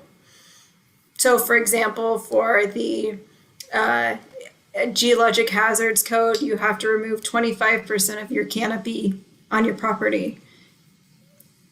Depending on how many trees you have, there's no way to quantify it. That's the problem with some of this too, is there's really no way to know. We just have our experiences to say that it's bad. Well, I guess I didn't. Okay. I guess I just explained my concerns. I think it's a good idea to waive it. I just want to be really sensitive about this code enforcement piece and trying to get people to report, and that messaging I could see it just would need to be spot on for it not to just pour fuel on a fire. And so I'm really concerned about that. Commissioner McGriff. I would totally concur with you that the wording's got to be, I again, with regard to trees, I'm going to make the assumption that 90% of the people are going to be really honest about it. And we've got about 10% of people that are going to be recalcitrant and not do anything. But I'd like to get a read from the other three of you about focusing, because it has, to me, the comment I'm going to make has to do with tourism, economic development, livability, and appearance, that we focus some of the money in stump grinding on the commercial corridors. And I'm talking about 7th, Malala, where we've got people coming through town. I mean, one of the pride and joys of our community has been the number of trees we have along the corridors as people drive through. It slows the traffic down, it's pleasant. And a lot of those commercial corridors have been decimated. And so we've got business owners that I'm really sensitive about that, for instance, 7th Street corridor, because I have the most experience. We did a plan, we planted all those trees, and a lot of them got totally messed up. And I would like to see some of the stump grinding money. I agree with Frank, increasing that, get the stumps out, and in the fall, do the Plens of Trees program, get appropriate trees. Most of those are appropriate. They haven't lifted up sidewalks, but they've lifted up some of the tree rates. Get those replaced on Malala, on not the part that John's doing, but the other part of Malala, 7th, and any other commercial corridor that we've got is highly visible to our community. Get those replanted so that the trees in another 2 or 3 years are grown up, and we get back to looking like normal. To every time I drive up 7th and I look at the trees that are this tall that have been whacked off, it just gets me. And then spend the rest of the money in the community where people want to replant and get them replanted. And then we can work on the other people later with a targeted Friends of Trees program in another year to get some of these other trees back in, because it just, more people have said to me that they never really realized how many trees we had in town until they went down. And it's so noticeable. So I just want to know how you guys feel about that. I want to be sensitive to the homeowners, but I also care about the business owners who are, having to deal with some of this stuff too. And they're not going to voluntarily go out and replant trees unless we help them.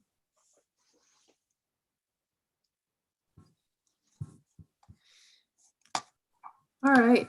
Well, I guess maybe, I know Commissioner O'Donnell had his hand up. I don't know if there's just a couple of comments on maybe before we go to Commissioner O'Donnell about Commissioner McGriff's question about, is there a preference for particular street corridors of trying to replant those and restore those because they are a community benefit of making those kind of a priority as part of this project? Can we hear from the city manager? I think it was. Sure. Tony, is this comment on the same topic? It's not. So I think maybe, okay. Yeah, I'll wait. Okay. I mean, I generally feel the same in the sense that, we're kind of, the city needs to be kind of putting its stake in this as well. And that may actually leverage the community to do some of the pieces of their own, if they see us focusing on this is really a priority right now to get the corridors, repaired, and then, then we can. So I do agree. I mean, because I think the visibility of it, that's going to be seen by the public, and they'll know that there's a concerted effort by the city to do something and to fix the trees, and that might be the leverage to kind of approach the mailing or help us. If the mailing goes out and kind of say, this is an effort that the city is trying to pursue, we need your help kind of thing, rather than, a warning or these needs to be fixed and we expect you to do it kind of thing. I think that would have a better process. Commissioner O'Donnell? Well, I do agree with what Commissioner Griff says. I think our entryways to the city, our most visible areas, they need to be restored. But I don't want to forego help to the residential communities either. I also agree with you, Madam Mayor, about I don't want to poke the bear because you know how sensitive we are to lifting sidewalks and trees, and we're going to be seeing that very, very soon. The other thing I would say quite simply is I'd almost like to do what we allowed Mr. Graham to do in his aid package, and that is, even though those monies are essentially allocated, if one aspect of the money is not being taken, allow staff to reallocate it. I mean, if stump grinding goes through the roof and tree planting doesn't and nothing's happening, move the money around to accomplish the goals. I don't want to lock them into, you hit $2,000 and you're done. You can't help somebody. That would be foolish. So that's my only comment. Yeah, thank you. I think that's where I was going to. I appreciate all the effort, and Laura is trying to spread the money around, but I think we need to consolidate maybe a little bit. And, just thinking about stump grinding, Malala and 7th, I mean, it'll be tens of thousands of dollars right there just in stump grinding of those tree wells to get a tree back in there. You don't have the luxury of just moving it over. I guess the second thought, I'd like to maybe, in hearing your concerns about, the sensitivity to code enforcement, I guess part of this is we're going to have to take a little bit of a leap of faith. I mean, this is a multi-year endeavor. Do we just move on and only deal with the egregious tree removal for the next year and a half or 2 years? And I need to talk to Laura and GIS a little bit, but we do get yearly flyovers of the city. We'll get another one next spring, summer. We'll get another one after that. And with the technology that you have today, I mean, it's not perfect, but you know, this 10% moving down the road 5 years from now, right? We're going to know. I mean, we could go to an aerial and you could see if there was a street tree there 2 years from now and it's gone 3 years from now.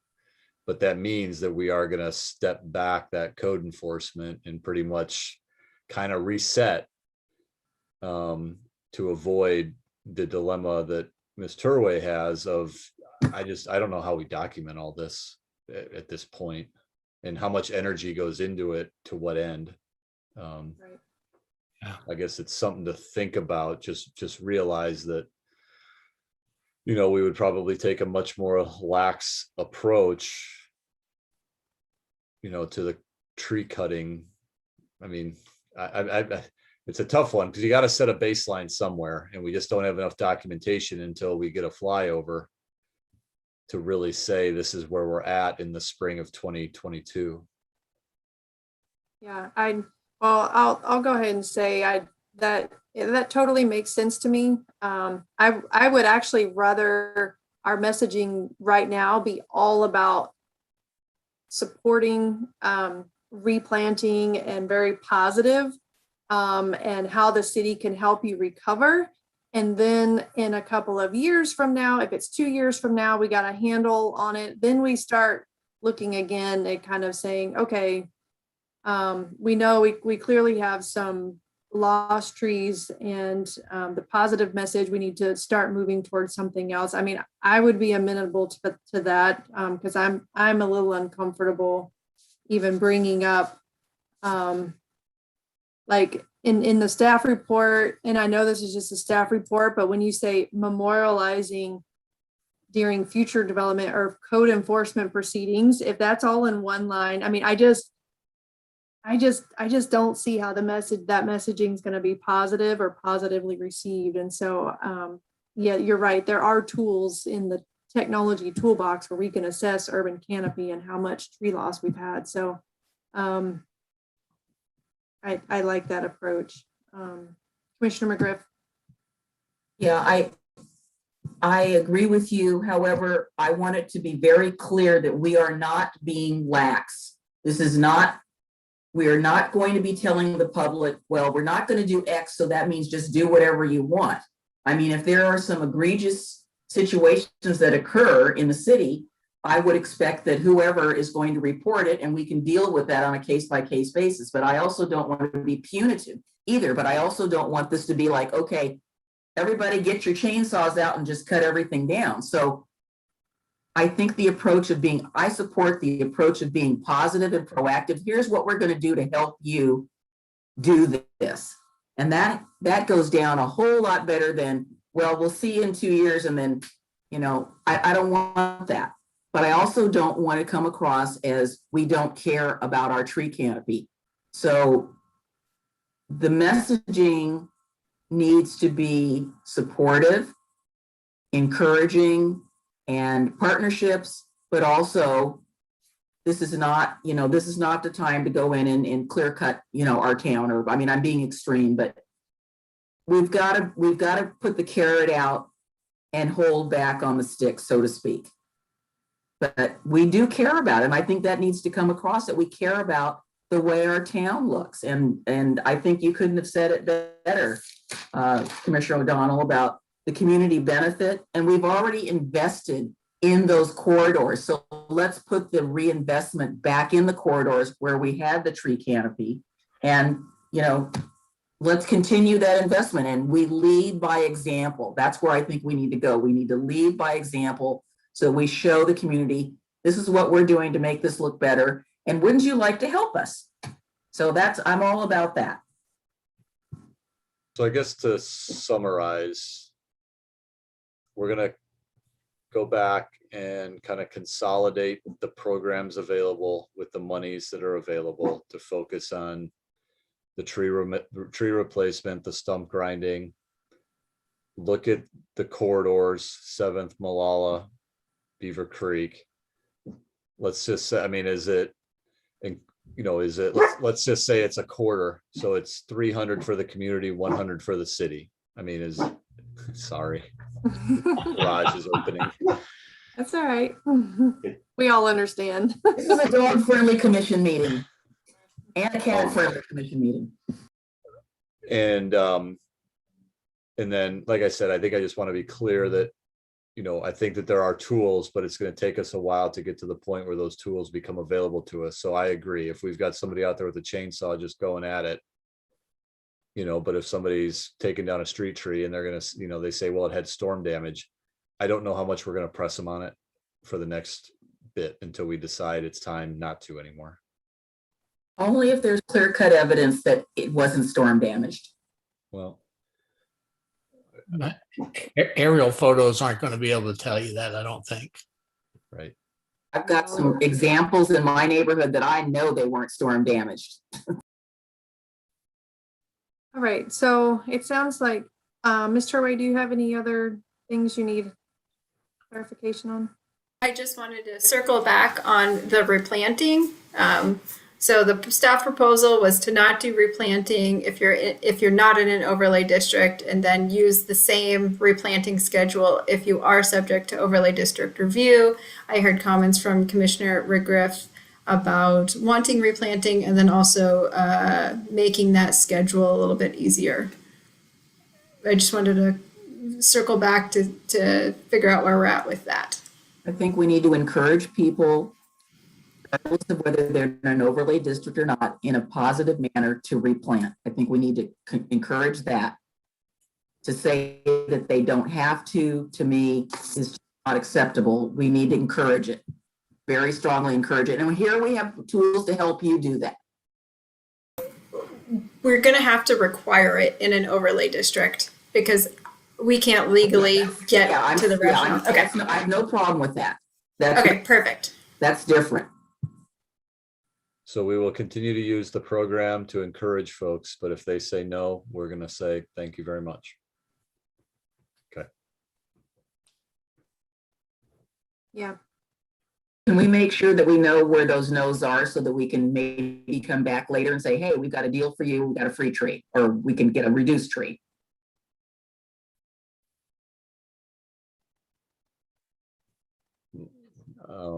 Laura, I don't know.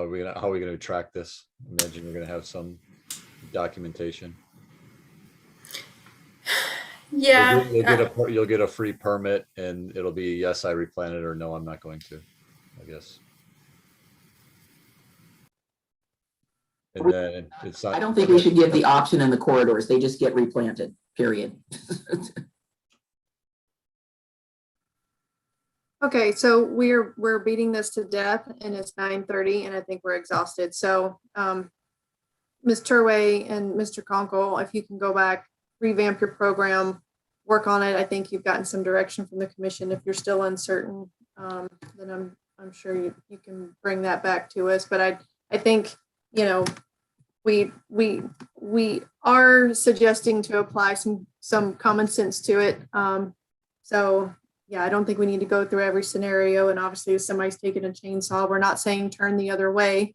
I'm sure that we've had community members bring up kind of tree grievances, I'll put it that way, recently.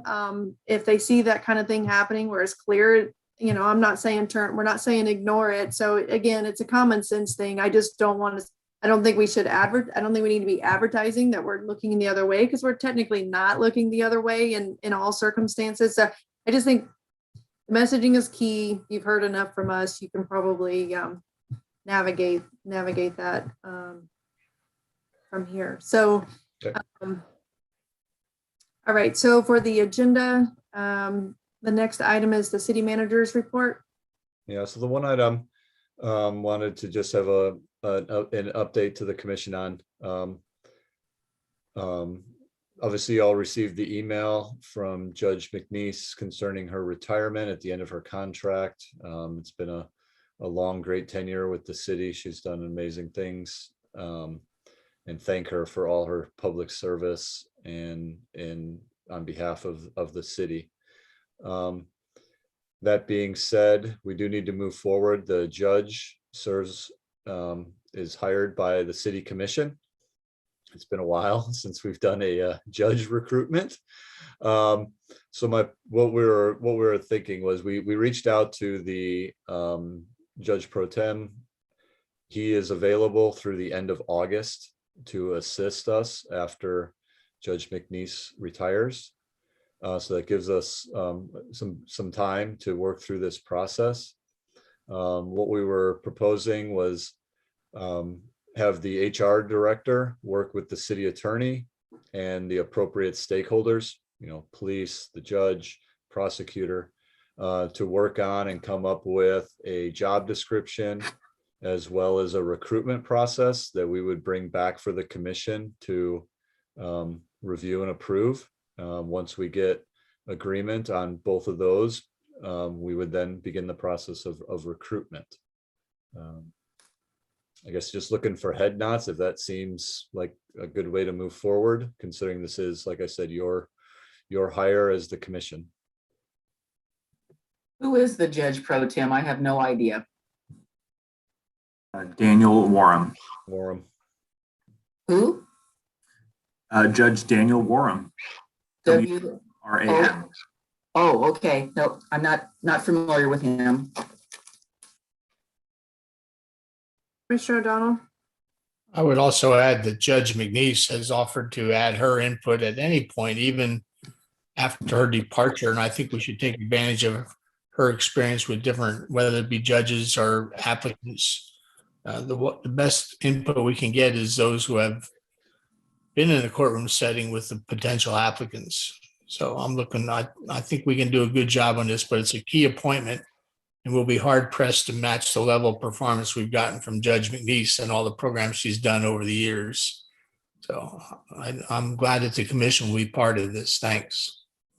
Do we have anybody outside of those people that you mentioned, like maybe a regular person that we might recruit to get a public perspective? What do you think? I don't know what you think about that, Patrick. I've been pulling together a bunch of different ideas and names, talking with a couple different folks. I think we were leaning towards either a judge in the region who's not interested in our job, or maybe a retired district court judge, or someone who just knows our community and the processes in the courtroom. That's what we were focusing on. Trying to identify someone who could support us through an interview process or something like that. We might have somebody in the community that might be interested. I'm just, again, I will tell you honestly, I've never been before a judge or a court, but if I was to be, I would want them to be warm and compassionate, but yet follow the law. And that's a perspective from a person not in law enforcement, not in the judicial system, or anything like that. Unfortunately, I watch way too many shows with judges in them, and that's not ideal. Yeah, so I think the goal for tonight is to just kind of touch base on this item. I've spoken with City Manager Conco and with Patrick on this. Kind of touch base.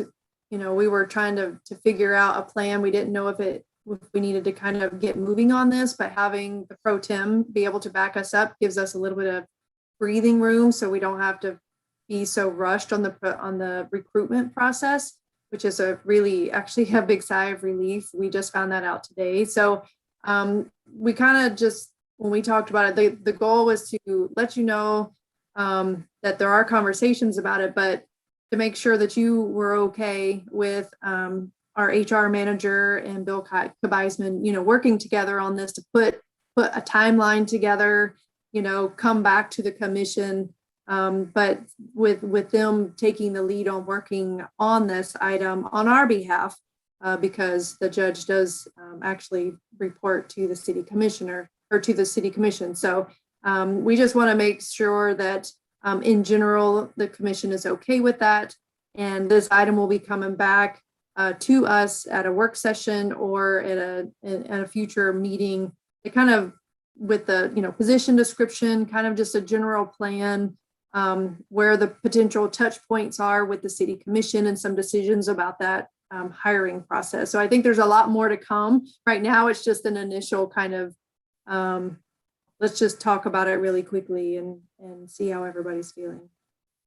Commissioner O'Donnell, you have your hand raised. Yeah, I'm just curious if the position description, the job description needs to be revisited and possibly revised before we put the job out. I'm not sure what Judge McNeese does that is or is not part of the job description. I think she's gone above and beyond, desirable things that we want. Maybe we should review before we publish. Thanks. I was not able to find one, so I think we're going to be creating one from scratch. Yeah, we don't have one. I've been pulling and connecting with our neighbors and seeing what's out there to get some good examples and put one together. Well, that's very interesting. That your job description should be what Judge McNeese did. Yeah, and Patrick and I also talked about leaning on Judge McNeese, of where she can help us and provide input on the process and on her position description, the duties, making sure we have them articulated. The other thing that I talked to Patrick was, I don't know that any of us are experts on this particular type of position and what the minimum qualifications would be. So of course there's research to be done, and that's where I thought it would be super helpful to have Patrick do some research and Bill and Mr. Kabaisman working with other jurisdictions about what do their position descriptions look like, what are the minimum requirements for even a judge, because it's just, it's not in my wheelhouse. Like Commissioner McGriff said, I haven't been before a judge either. So I'm confident that we could do a good job of interviewing folks to make sure the temperament and all is what we're looking for and a good representation for our community. But the mechanics of the details and the minimum qualifications and make sure that they have the expertise to do the job is two different things. So, Mr. Kabaisman, I think you're wanting to say something. I'm just nodding along. I sort of see it as our job to get you a few qualified candidates who have the necessary training and ability to perform the duties of the judge, and then you guys to talk to them, make sure that they are going to do it in a way that you believe is appropriate. Okay. So any final questions on this?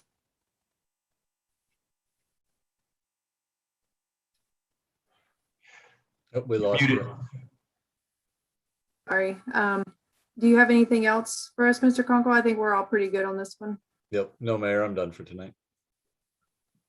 All right. So the last item on the agenda is committee reports. And I'm going to look to you all. Do you want to run through these one by one? Or, I mean, it's a really late hour, or how about do a round table? And if anybody has any key items that you need to share, why don't we do it that way? Commissioner O'Donnell, do you have anything to share with us tonight? Let me give this some thought. I mean, okay.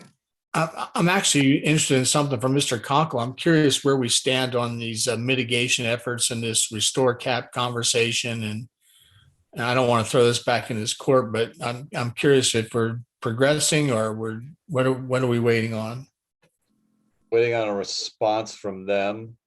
You did forward me an interesting letter from Mr. Darrow that had restore cap included. So I'll need to follow up and I can update the commission. Okay, thanks. Commissioner Smith, do you have anything for us? I have nothing for tonight. Okay. Commissioner McGriff? Nothing that is pressing that you guys don't already know, and I will be looking forward to doing my report at another time. Very good.